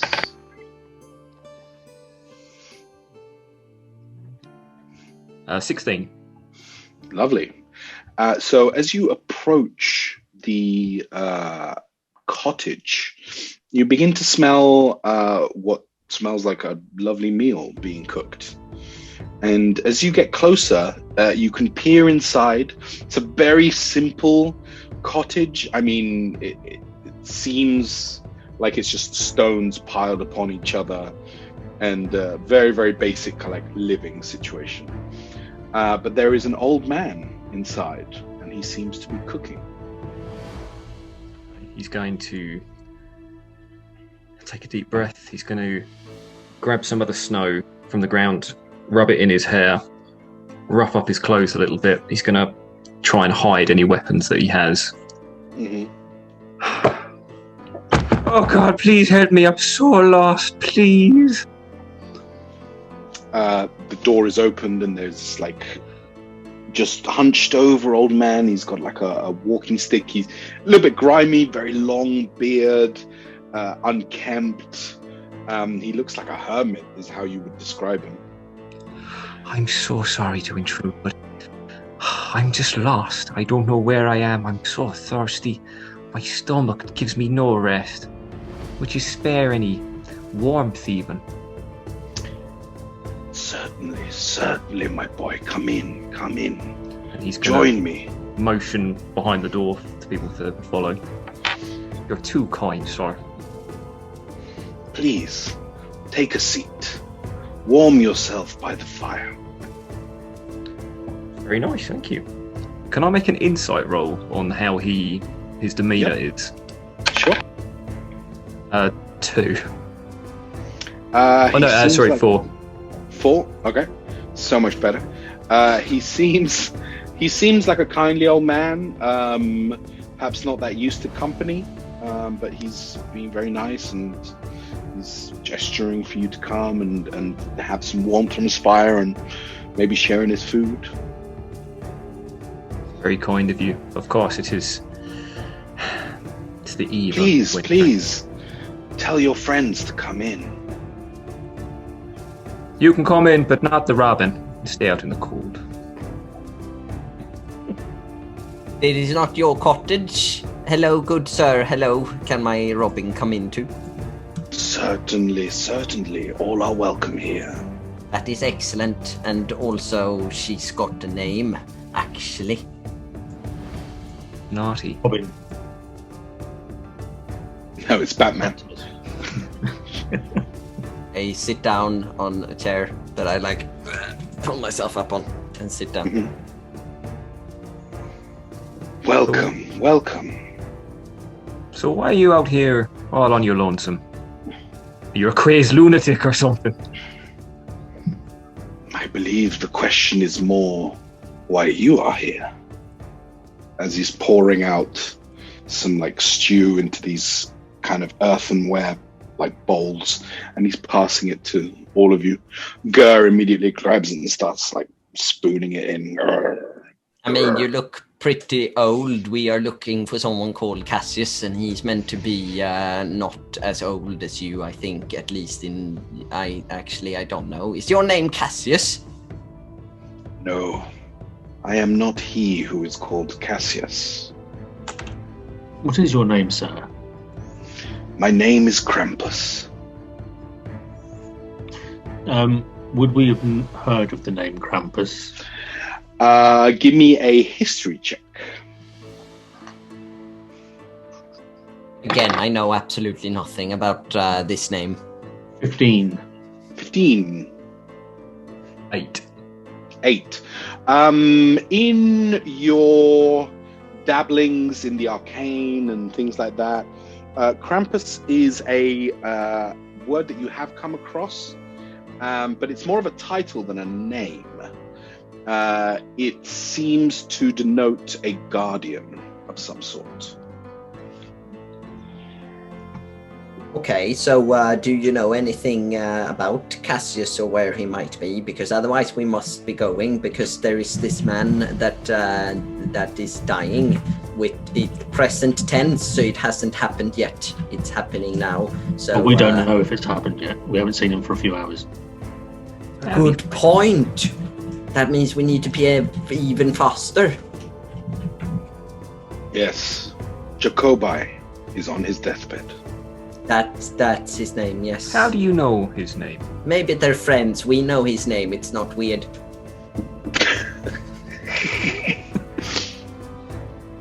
I'm convinced. We knew each other once, See. a long time ago. All right. Go on. How?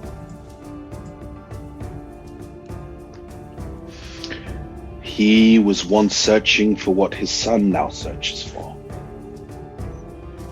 Crystalline Snowflake. That is correct. You see the future or only the past? Neither, I'm afraid. No, I am merely a guardian. Of... The Crystalline Snowflake, of course. Oh, cool. So you can help us get it then? Not exactly. The only reason why we are speaking is because you are not looking for the Crystalline Snowflake. That's You correct. are looking for Cassius. So have you seen him today? I have. And I was unable to convince him to give up his quest, as I once convinced his father. Oh, so his father didn't fail. You made him stop looking for powerful. What's it called? I can't remember. The Crystalline Snowflake. Yes, that is correct. Given that we're not looking for it, could we see it really briefly? I do not have it here. It is held at the lake, which is probably where Cassius is as we speak. And which lake is that? I can take you there. But first, you must understand this. The Crystalline Snowflake is a very powerful item. It is a bridge between this world and the plane of ice on the elemental plane. That sounds really fucking cool, though. That's more your kind of place, though, isn't it? Oh, I hate the cold. It sucks. You're worth a lot of money, though, to the right buyer. Yeah, but we're looking for Cassius, and if he's got into this icy place, I guess Yeah, we've got then to we have to follow. help him, and yeah. Yeah. Or we could say we tried and it was just gone. That's If a we wait long enough- fantastic idea. If we wait long enough, Jacobi will be dead, and we can just go back and bring all the stuff back. In But one piece. wait. If we go there and the Crystalline Snowflake is actually there, we can't say it wasn't there because it was. Oh no, we don't have to say that it was there because we weren't getting that. We were going to get Jacobi's son, Cassius.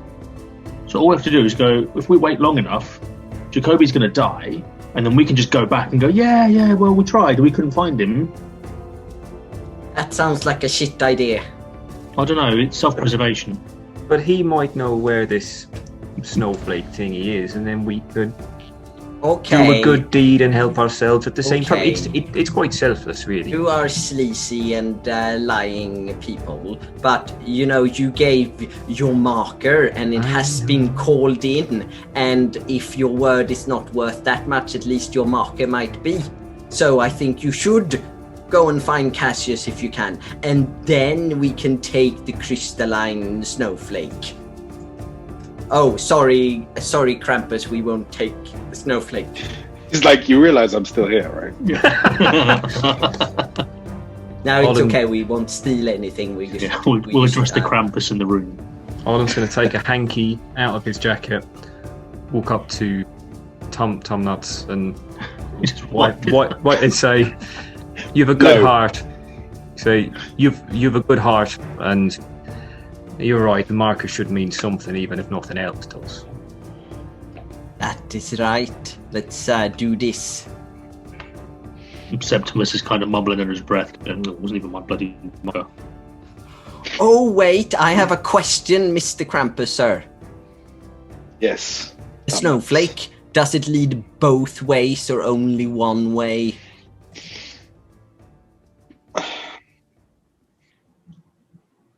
It leads both ways. Oh, that's good. That means we can come back. Well, that's worst case scenario. Hopefully we won't have to go through. Well, the sooner we leave, the sooner we find him, the sooner we get back, and then Jacoby might not have died, So. Very well. The marker thing, the thing he asked, Cassius doesn't necessarily have to be alive. They just said bring him back. This is true. God's alive, you're darker than I am. No, I didn't say we kill him. I said if we find him, we bring his body back. Well, that'll be a great comfort to him. Corpse. Okay, so anything else? Before we set out, Septimus turns to Krampus and said, "Sir, is there any? Would you be able to spare any of your food? We have been travelling for some time in the cold. Something warm in our bellies would be much appreciated." Certainly. He goes into a bag and he pulls out 3 berries that he hands to each of 4 berries that he hands to each of you. And Gur, of course, just scoffs it down, and he kind of looks, and then he kind of looks at you and he says, "Oh, I feel good." I think maybe I could have another berry. I mean, a tree did kick 7 Sages shit out of me. What does this do, Mr. Krampus? It will reinvigorate you. And he hands you another one, Alan. Might save this for the ladies. And I'll put it in my pocket. I eat it. You take 10 temporary hit points. Oh, temporary. Okay. How long do they last? One. They last until the end of long rest, so end of the day. Okay. Before we go, I would like to do a proper, in this cottage and just look around everywhere for anything that looks weird, out of place, or suspicious. Sure. Give me a investigation check or an arcana check. If I just look at things and don't necessarily know what I'm looking at, is that alright if I just do perception? Yeah, go for it. 14, okay. You look around, it's a very simple abode. It doesn't seem to say much about the person who's living here. If you were to come across it and no one was in here, you might even assume that it had been abandoned. Dirt floors, nothing really of any decorative nature. However, you do notice that there's snow on the ground. What, throughout the inside? Yeah. Just like a light dusting, or just like a layer of snow, not like loads, but there's definitely so it just crunches as you walk on it. Yeah. Krampus, sir, why is there snow on your floor? My abode is not one that is usually visible to people, but as you came with a noble purpose on this midwinter eve, I believed it the right thing to do to invite you into my home. Oh, that's nice. Thank you. I mean, they were talking about, Cassius dying and waiting until people dead and stealing things. I'm glad you didn't believe them. You're and the just one who went said bring his invisible. corpse back to his dying father. But I that's a didn't say good anything about thing. stealing. Okay, thank you, Krampus. That was very nice of you. The berry tasted real good, and my tummy feel all right. Let's leave. That sounded really sarcastic. No, it was really good, actually. Okay, so Krampus stands up and begins to walk outside, gesturing for you to follow him. I am following. As you do so, Colin will follow. he begins to wring his hands in circular motions. And as he does so, a disc begins to open up like an iris. And you can see this is a portal. And on the other side is a giant lake somewhere on the grounds of Scarthay. And you can see in the distance, about 200 feet away from you, a half-elf, Cassius, the man that you were looking for, stands in the middle of the lake. But you can see he seems to be invoking an incantation of some sort. So, And magic begins to spill from his hands. Yes. how far away, through the portal, how far away is he from where the portal's opened? So he is probably about 200 feet away from where the portal is, and you're about 20 feet away from the portal, so like about 220 Yeah, feet. crap. Okay, so I can't cast message to him then. I'm just out of range. And as he makes his incantation, you see a tiny speck of incandescent light. It's almost like a light particle just come up out of the lake. And as it does so, it begins to spin in front of Cassius. And you can see him reaching for it. Could I have everybody roll initiative for me, please? Oh, god damn it. That's 4.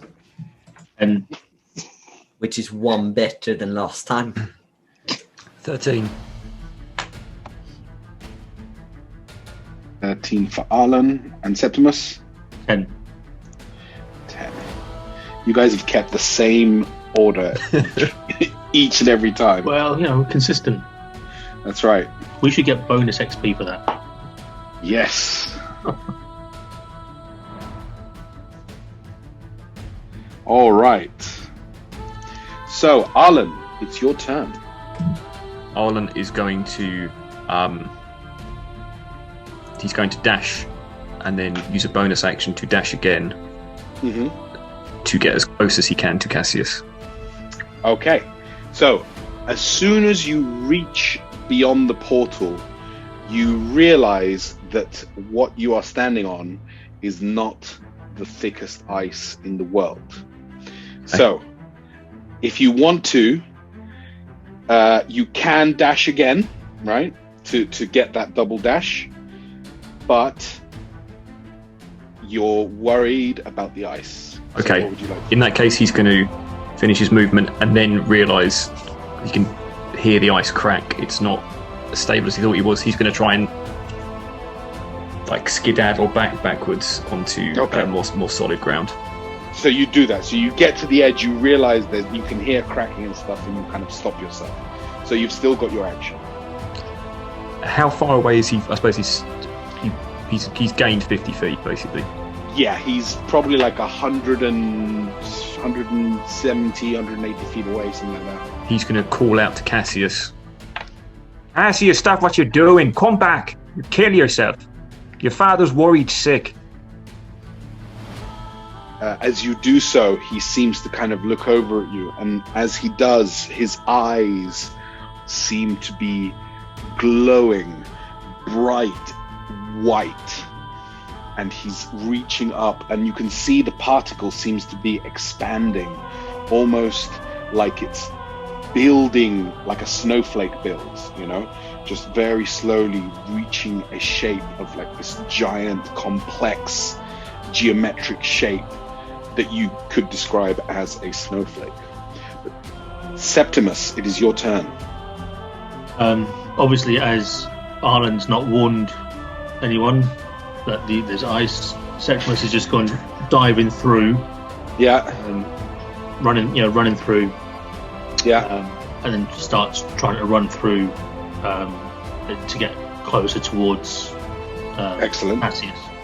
Okay, so as you reach the ice as well, you suddenly realize that this is not the most steady. Do you want to stop, or do you want to just continue? I'll go prone. Yeah. And I'll try and like crest my way out. Okay. Across the ice. While shouting at him. Yeah. Gurr like sprints right beside you, and he stops and he looks at you like prone, like breaststroking across, and he's like looks around. He's like, oh, my family saw me, and he gets down on his hands and knees and starts emulating what you're doing, basically moving about 20 feet. If that's all you're doing, this. Yeah. I'm just calling out as well. You also see him turn. You don't know what you're unleashing. Tumnuts, it's your turn. That's him, probably, and he's using the snowflake. We need to stop him. And I'm gonna start running, waddling. And as I notice the ice, okay, you have to spread your weight like he's doing. And I want to I want to run like as far as I can until the ice starts properly cracking, and then just throw myself on my tummy, glide, like a penguin. Yes, exactly. That's what I want to do. Excellent. And get as far as I can. Give me an acrobatics check, please. I have no idea what my acrobatics is. Bear with me.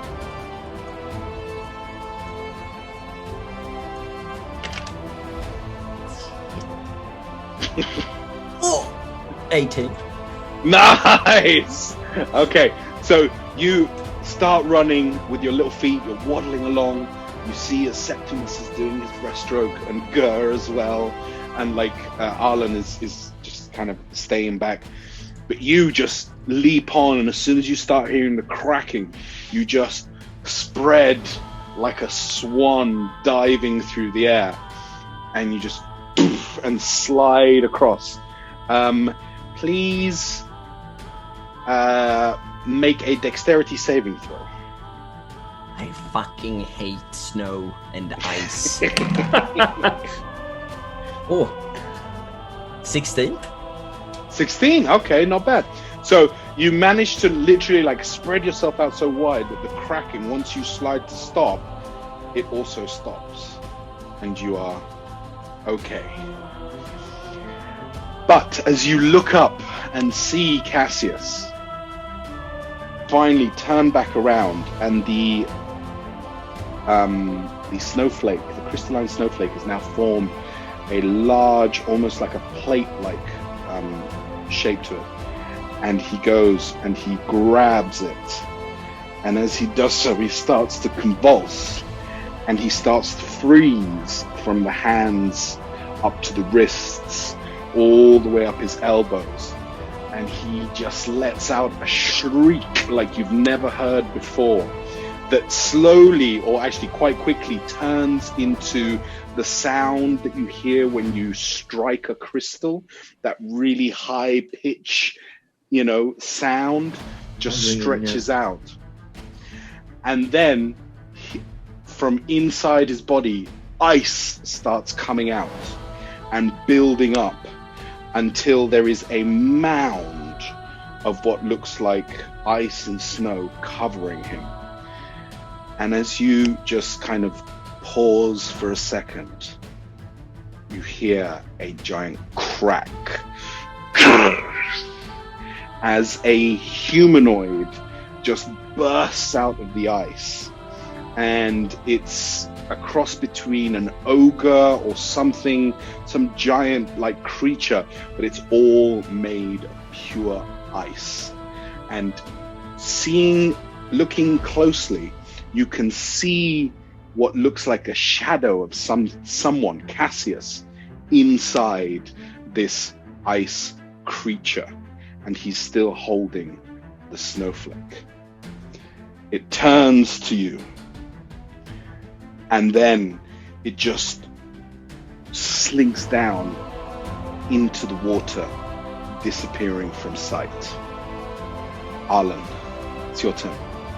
Arlen's going to see all of this and then call out, "We need to get rid of it before he freezes to death, but we can't hurt him, okay? Aim for the arms, the head, anything, but don't aim for the chest. We could hit Cassius."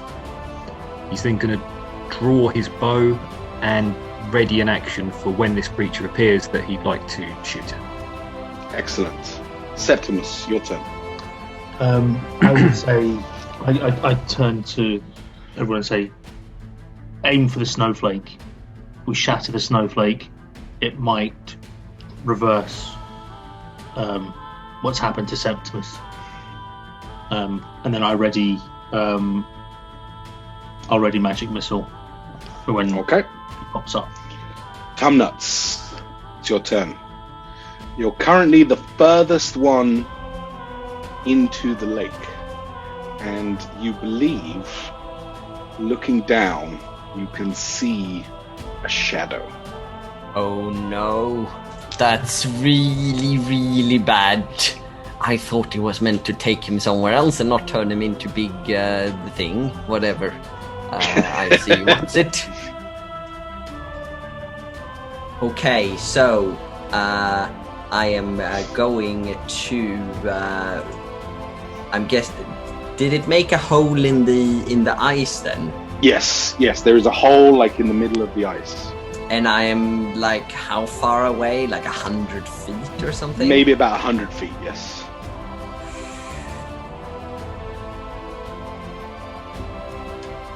However, you think you could break through the ice that you're currently standing on. Okay. Alright. So what I'm gonna do is that as I'm sliding, suddenly, as he looks around and he shouts, "I'm going after him!" And two of his teeth just become massive all of a sudden. And then like a massive mustache starts growing, and it looks like he's inflating like a balloon. And as he's sliding like that, slowly, as he approaches like a thinner area of the ice, he has fully turned into a walrus. Nice! Tries to crush the ice and slip inside. Excellent. Still Give have me the a hat strength. on, please. Oh, yes, it has the hat. That's right. Okay, give me a strength check, please, for the walrus. Do you want to go ahead and do someone else? I just need to bring up the actual stat sheet for this sure, quickly. no problem. I need just a few moments. Okay, so Arlen, you're currently readying your bow, and Septimus, you're readying a magic missile, right? Yeah, at level 1. Okay. Okay, I level found it. 1. Hold on. I can Gotcha. run now. Okay, give me a roll. 15. 15. The walrus rises up and just sticks its giant tusks into the ice, cracking it open. And a hole appears. Tumnuts. And I slip inside. You slip inside. As you do so, you see what looks like the ice elemental rushing up towards the surface. What would you like to do? I mean, I'm probably quite far away from it right now, aren't I? Yeah, So- but it's going to come past you. Okay. I mean, I am going towards it then with whatever movement. I've used my action, so yeah, I'm just sort of steadying myself for it to come towards me. Excellent. So it just glides right past you, and it seems to be heading for Septimus and Gur as it smashes through the ice. Can I do an attack opportunity then? Yes, please do it.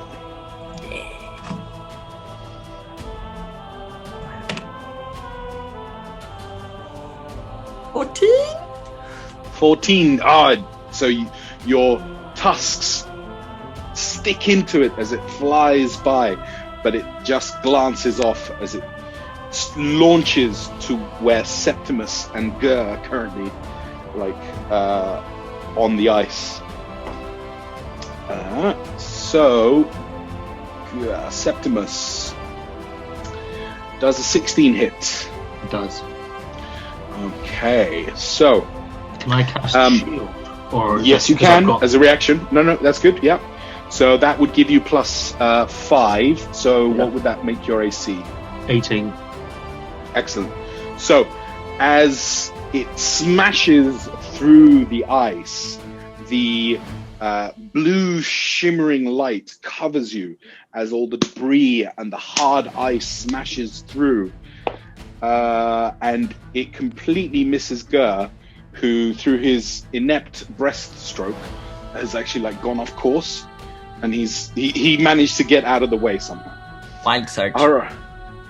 Yes, thank you. D100, please. Septimus. Oh, sorry. Thank you, Eric. Otherwise, I'd always forget these things. 80. 80. Ooh, that's a tasty number.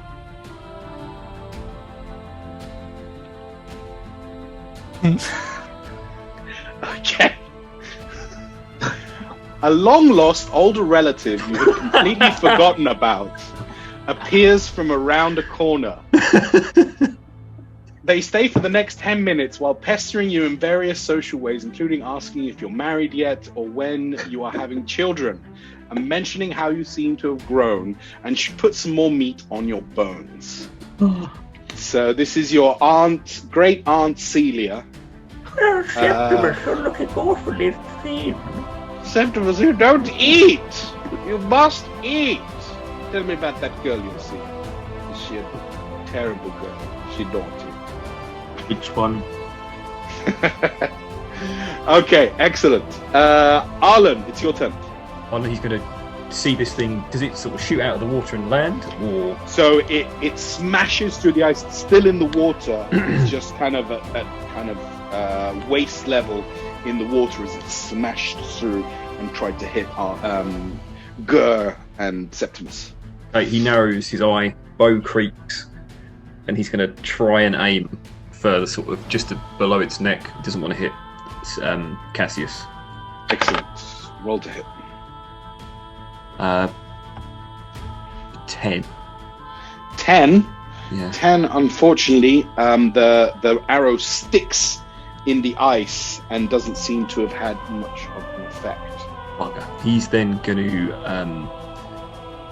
put his bow away and carefully try and make his way over to Septimus. Okay. Excellent. So he's Doing probably a the, little bit... Yeah. He's probably a little bit further away. Now, are you moving carefully or are you going as fast as you can? He's going to try and... he's going to try and choose his spots carefully. He doesn't want to go anywhere that he thinks that the ice is thin. But... Okay. Cool. Not a problem. Septimus, your turn. So where it's come through the ice, it's burst through the ice. I would have sort of rolled away slightly from where it's come through, and I've just let loose the magic missiles. Magic missiles. Right. Excellent. Trying to aim for the snowflake. The snowflake. Okay, gotcha. So he is he's kind of holding the snowflake up above his head. So you're aiming maybe for the neck, chest kind of area. Okay, give me damage. Oh yeah, I don't need to roll to hit that. You don't. Beautiful magic missile. Another one, so 5. Yeah. 3 and 2. 5, 3, and 2. So you do 10 points of damage. Could you roll a D100 for me, please? So I get another relative. Oh, Septimus, he's your uncle. He's come to visit. 51. 51. Okay, then. So, you conjure a gift box nearby. Oh, just stop there. I am, it. yes. Mhm. Yeah, there is a gift box nearby. Okay? Does it look pretty? It looks gorgeous. It looks beautiful. The ribbon, just everything about it. How nearby is nearby? About 10 feet away. Okay, right. For my movement, I start going across to it. Okay? While the You reach aunt it. stands there. Yeah, well, the aunt is like criticizing your breaststroke. Saying, you need to practice, The Septimus. technique is terrible. That's not how I taught you. Okay, you reach the box. What are you doing with the box? Gingerly open lift the lid and sort of peer inside. Excellent. As you do so, a flash of light bathes you in this golden energy, and you can choose to either regain 2 levels worth of spell slots, Yes, please. or to... Okay. Whatever the other one is, I don't want it. Sorcerer, just give me more spell slots. Yeah. All right. You regain 2 levels worth of spell slots. Okay? Wait, 2 level. When you say 2 levels, you mean I get them all back, or I just get 2 slots back? So- As in a 1 level slot is 1 level. A 2 level slot would be 2 levels, so you could do 2 level 1s or 1 level Okay. 2. Yeah. Well, I've done 2 level 1s, so that's cool. Beautiful. Excellent. Awesome. Tumnuts, it's your turn.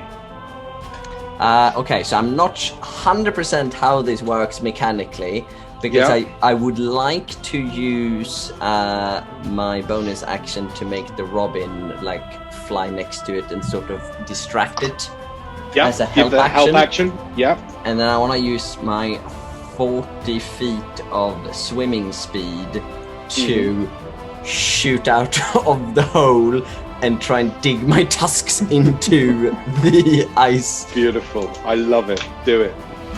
Yes. Give me, with advantage, Yes. give me a, strength check? Give me a strength check. Natural 20. Yeah, baby! Okay. So you jump up. How much damage do the tusks usually do? Let me have a look for you. So it does 1d10 plus 2 piercing. Okay, so take 10 and then roll a d10 and then add the plus 2. 14 points of piercing damage. Nice. And guess what? He is automatically grappled. And whilst grappled, he's also restrained. No! Yes! Okay. The walrus is very fat and holding him down. This like giant just plod of skin and blubber just dives out of the hole in the ice like a beautiful portly dolphin and just sinks its teeth, its tusks, into the neck of the of this ice elemental, seemingly catching the snowflake inside, which for a second seems to power it down. So it's gonna skip its turn. Arlen, it's your turn. So, Oh, yeah? as a heads up, it's a DC 12 to try and end it. Gotcha. And Thank you. I can't make any attacks anymore. Right, but nor can it. I mean, it's restrained, so it can, but it also... Hold on. Speed is 0, can't benefit from bonus speed. If you attempt to attack it, you get advantage, and it has Yes. disadvantage. And it Excellent. had disadvantage on all dexterity saving throws. Oh, Okay, boys, it's time to benefit from the walrus. This is like the move. Bards are going to sing songs about this. Arlen, Big, it's your turn. pointy So tusks. Arlen is going to grab his shorts and say, "Right, it's defenseless and weak. Kill it." Run as fast as he can towards the ice elemental and try and stab it in the neck with his short sword. Excellent. Do so. You have advantage, which means that you also can apply your sneak attack. Right. 18. That is a hit. Come on.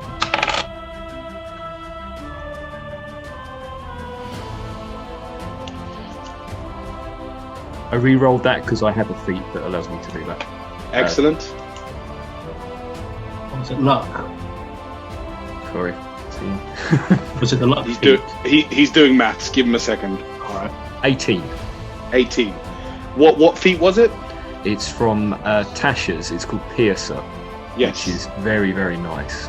I think every archer, rogue, anybody who uses piercing weapons should take this. Yeah. It's amazing. I was talking about that in a video where I talked about slasher.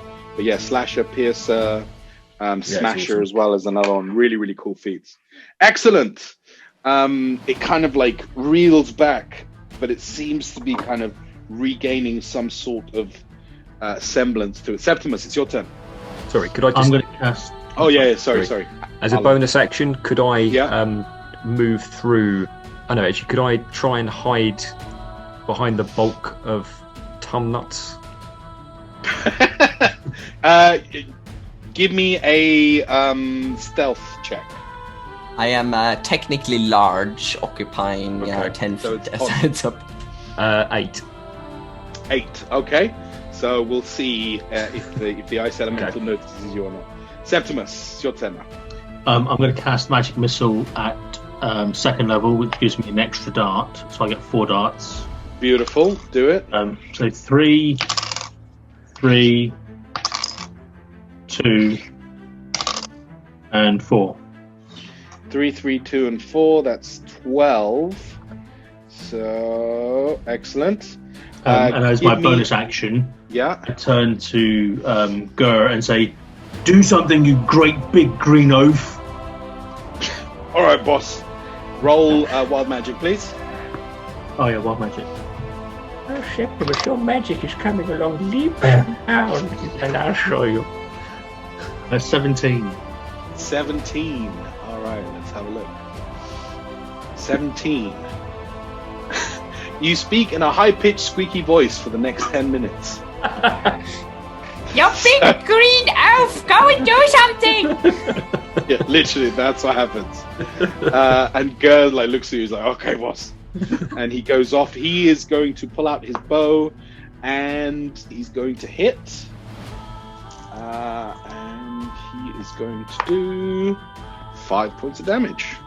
Excellent. Every little bit helps. I like the idea that he isn't a mercenary. He was just like an apprentice barber, and he's a scar because he's really bad at it. It's just Like, what am I doing here? yeah, I'm just a barber. He's wanted Alright, better hair, okay? Just nuts. Your turn. Ooh, I mean, I am not 100% sure I can even do anything. Hold on, so I can't use my attack. I mean, I'm just maintaining the restrained. Okay. Cool. So he is going to try and break that. DC 12, right? I mean, technically, I guess I could help Arlen hide by like shooting. Yeah, that's fine. Like walrus I'll- arse in your face. I'll help him stealth. It doesn't say I can't do that. Yeah, DC 12.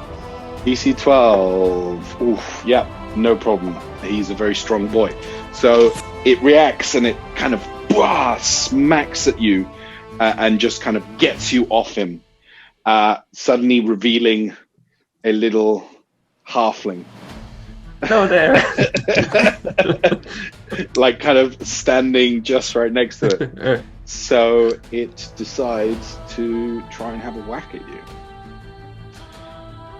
I mean, together with you rolling the dice like this while saying, "Oh, he's going to have a whack at you." The same thing. Oh no! In fact, this is what he's going to do. He raises up, opens his mouth, and exhales what looks like just frigid, cold air. And I would like everybody to make a Constitution saving throw.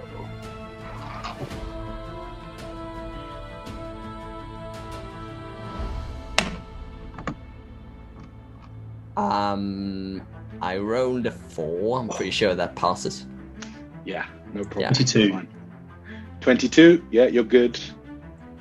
I rolled a 1, but I'm a halfling, so I can re-roll that, which is very, very nice. Dirty 10. bugger, go on. 10? 10. Okay, you fail, unfortunately. Hooray! Right. Both take, for those who failed, so that's Arlen and Tumnuts, you both take 13 points of cold damage, and your speed is reduced by 20 feet until the end of your next turn. Okay, so Tumnuts, well, you have like a swim speed and stuff, I imagine. But Arlen, you can move about 5 feet. Okay, Arlen, it's your turn. Okay, Arlen is going to... If I were to eat that berry, would that be a bonus action or... Yeah, bonus action. Okay, he's going to try and shakily reach into his pocket, eat the berry, Yep. and then take a whack at this horrible icy bastard. Do it. No, oh, yeah, he's being flanked, so you still have advantage. Okay. 10. 10 is a miss, unfortunately, as you smack at the ice. Some of it chips, but it doesn't really have the impact you were looking for. Anything else? I've got no movement really, so no, he's going to try and stay where he is. You can bonus action disengage if you want, or dodge. You can dodge. As a Oh bonus yeah, action. okay. He will try and dodge, like totter on the spot while frozen. Yeah, good. Tumnuts. Have we not missed Ireland, or am I being... No, he just went. Oh, sorry, You not just Ireland. went. Sorry, Septimus. It's me next, isn't it? Oh yes, you're right. Sorry, thank you, Septimus. It is you. I will try Firebolt. Okay. Do your thing. So yeah, I'm going to roll that. 14 plus 6, so dirty 20. Oh, keep slaying. slaying. Nice. Do it. That's the first one. Great. 1 point of damage. Okay. After all that. I mean, what I will say is that you immediately notice as you fling your firebolt at it that it wreathes in agony as you do more than 1 hit point. I that's my bonus action. Mhm. I pass. I sort of shove it across the ice. My reclaimed oil flask towards Gur, and say, "For the love of all things holy, hit it this time." Excellent. Gur looks at you and he's like, takes out a giant bastard sword and he's like, Gur! Bah! And he charges at But what about the elemental. the ice flask, the oil flask that I've just pushed to him? Oh, I'm sorry. Okay. So yeah. So first he throws the oil at it and smashes the oil all over it. It's dripping on it, and he still runs in and tries to hit it, and completely misses as he brings his bastard sword down and slips on the ice. Okay. Anything else, Septimus? That was my bonus action, so no, that's fine. That's it. Okay. Excellent. Tumnuts. I have no idea if you will allow it, but I'd like to move as fast as I can using my action, bonus action, and movement, and like basically try and crash into it to push it over. Okay. The goal of which is to get it into the water, to get it out of the water? No, to just knock it down and make it prone, really. Gotcha. Okay, give me a strength check.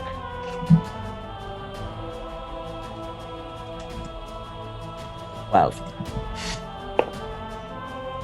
Oh, roll again.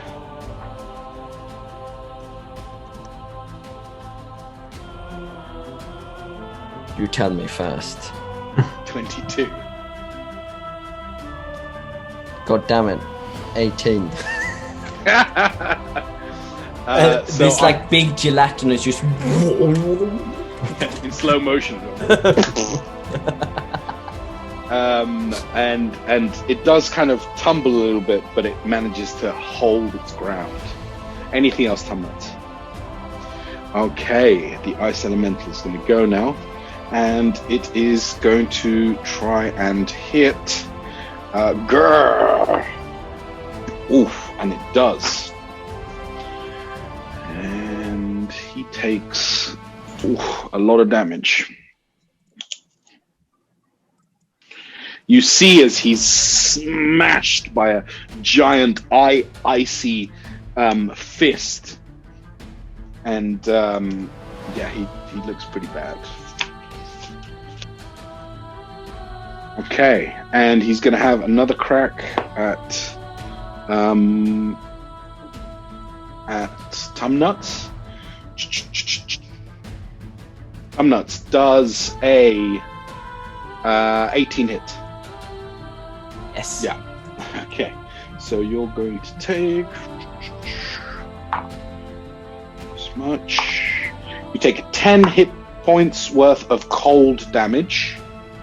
So. And yeah. As this, he slams into me, or is this some kind of magic? Yeah, it's like backhanding at you because you just kind of hit it. He impacts this walrus, and the walrus just stands there for a bit, sort of like a punch-drunk boxer. Yes, side to side, and then slowly the tusk starts like withdrawing again, and it gets Tumnut's face on the walrus body, and then slowly with the his flapper starts turning into his clothing things, and then Tumnut just sits there. Hey, good. Arlen, it's your turn. Arlen is going to take the wand, like shakily, his hand still frozen. Right, you big icy bat. I've been through hell and back with this. I've had the worst midwinter eve of my life, and you're going to pay for this. He's going to point the wand and say every single magic word he can possibly think of that he's heard in bars, in gambling den, and curses. Hocus pocus and abracadabra. Exactly. Yeah, exactly. Okay, make an Arcana check for me. 13. 13, okay. Roll a d8 for me, please. 2. Once again, you jammy git. It's going right in the direction that you're pointing it. Awesome. So, give me... Oh, he does get the dexterity save. He's not great at this stuff. Yep, he fails. Give me 76 lightning damage, please. That's quite a bit of damage, actually.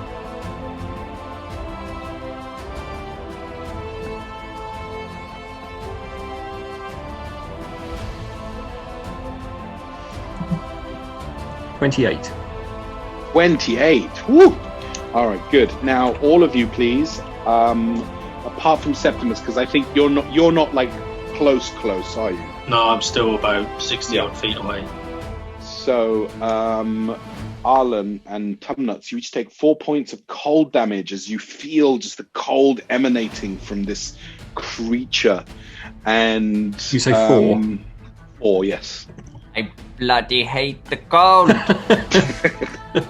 And you have disadvantage on your next weapon attack. Okay. Okay. Good. So next is Septimus. Sorry, I've just dropped my D20. Of course, You don't need that one. That always happens. We'll just cut that from the edit, yeah? We'll I fix mean, it. now I'll be in the you're just outtakes. assured that he's going to cut that bit and add that with some music or, frame, an explosion. I dropped my D20. Yeah, it'll be like the Benny Hill theme, yeah. I am going to go again with Firebolt. Okay. Since he's still got oil on him. Yep. Another dirty 20.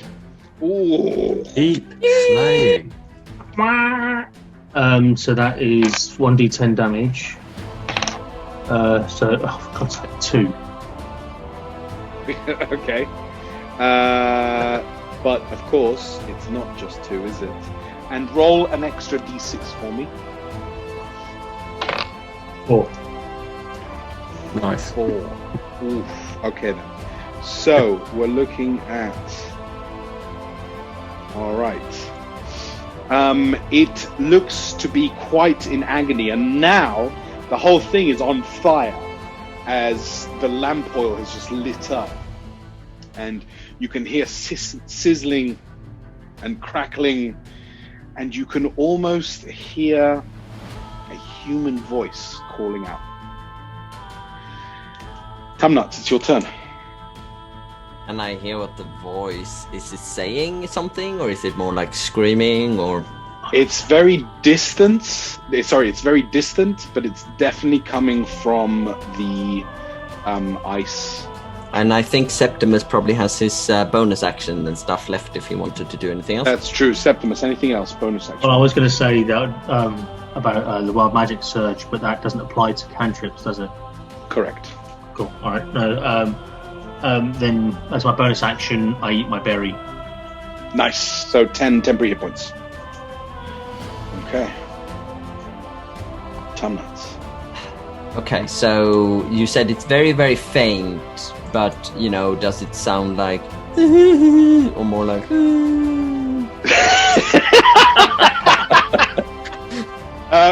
The first one. Okay, interesting. Ooh, I'm not sure how to respond to that. Okay, well, I'm just gonna, sling another chestnut into it, because Do it. why not? Natural 20. Ooh. So max the first dice and then roll the second. Ooh, D4 max, nice. Takes Again. 6 points of bludgeoning damage as a roasted chestnut comes flinging through the air. Roasted, Hits him. you say? Roasted, yeah, it's roasted already. And it just Roasted, hits you say? right where the snowflake is. Okay, so as you do that, it kind of gets stuck, and you see it just slowly melting into the ice elemental, and it is going crazy now. It is losing its mind, and it goes to slam Tumnuts, which is going to be a hit. You're going to take 12 points of bludgeoning damage. And 1 point of cold damage. Arlen.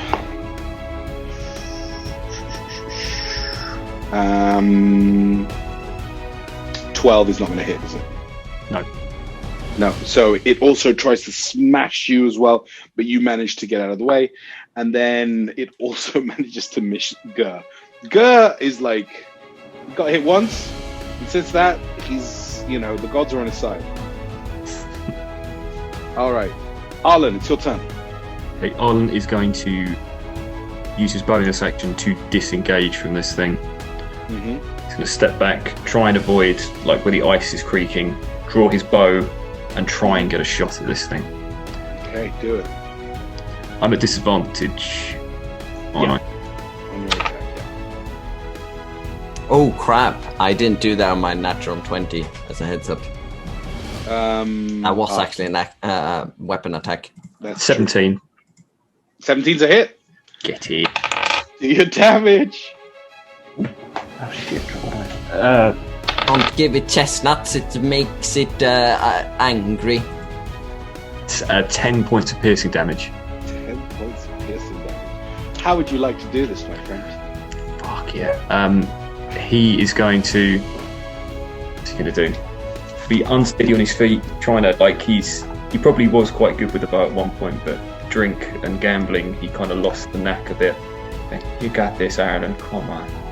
Gonna loose the arrow and hit it right on the crystalline snowflake. Excellent. So as you pull on your bow, let fly, the arrow flies true, hits its target, and cracks all the way into the snowflake. And as it does so, the whole elemental just shatters into a million little tiny icicles just flying off. And you see Cassius holding the snowflake now fall to the ground as the snowflake has like an arrow stuck into it. And you see as the snowflake begins to seemingly start to melt and slowly just disappears.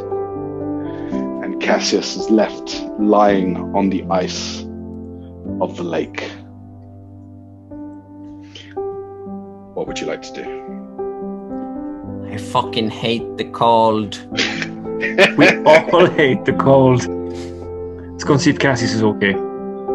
Septimus casts disguise self so he looks like Jacobi, and he goes up to Cassius and goes, right, time to go home now, you naughty little boy, and he starts pulling him by his ear. So he's kind of like half in a daze, and he looks up and he's like, Father, oh, what happened? I'm dying, you know. What? I was there. I was there, Father. And you see just at the edge of the lake as a portal begins to appear and Krampus walks through it, stands at the edge of the lake. Excuse me, guys. Stands at the edge of the lake and nods at you all and says, well done.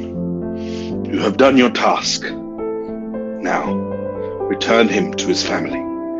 And he begins motioning, and another portal opens up. And you can see through the portal is the manor house of Jacobi waiting for you to return Cassius. I start leading him in by his ear. He's like half, but he's also kind of half holding on to you. Arlen's going to help carry him. So you're both kind of carrying. You're like quite lopsided. But... Gur looks at Septimus and says, I think I own my 10 bottles of shampoo today. You did, sir. You did. All right. I'll get them to you shortly. Well, you know where I work. Yeah. He looks at Arlen and Tumnuts, and he says, "You're all right." Been a pleasure working with you, sir. Okay, bye. So friendly. Turns and walks off into the distance. And walk up to Krampus. Mhm. Mr. Krampus, sir. You know the snowflake that you guard and stuff. It's gone. Yes, I know. It is interesting. It has never been taken out before, but it somehow seems to have known that this would bring father and son closer together. Does that mean you're not the guardian of the snowflake anymore? Well, I think a long overdue holiday is in order. Somewhere warm, I think. Oh, yes, I also need to go to somewhere warm. I hear Luskan is very nice. No, Luskan sucks. It's really cold there. You see as he opens up another portal, and on the other side of it is a beautiful beach with palm trees and just golden sands. And he looks at Tumnuts and says, "What do you think?" Actually, I kind of hate snow, but at least I know what that feels like. That sand looks really bad. Very well, little one. Gentlemen, good luck to you. I bid you farewell on this midwinter eve. And remember, always go back to your families.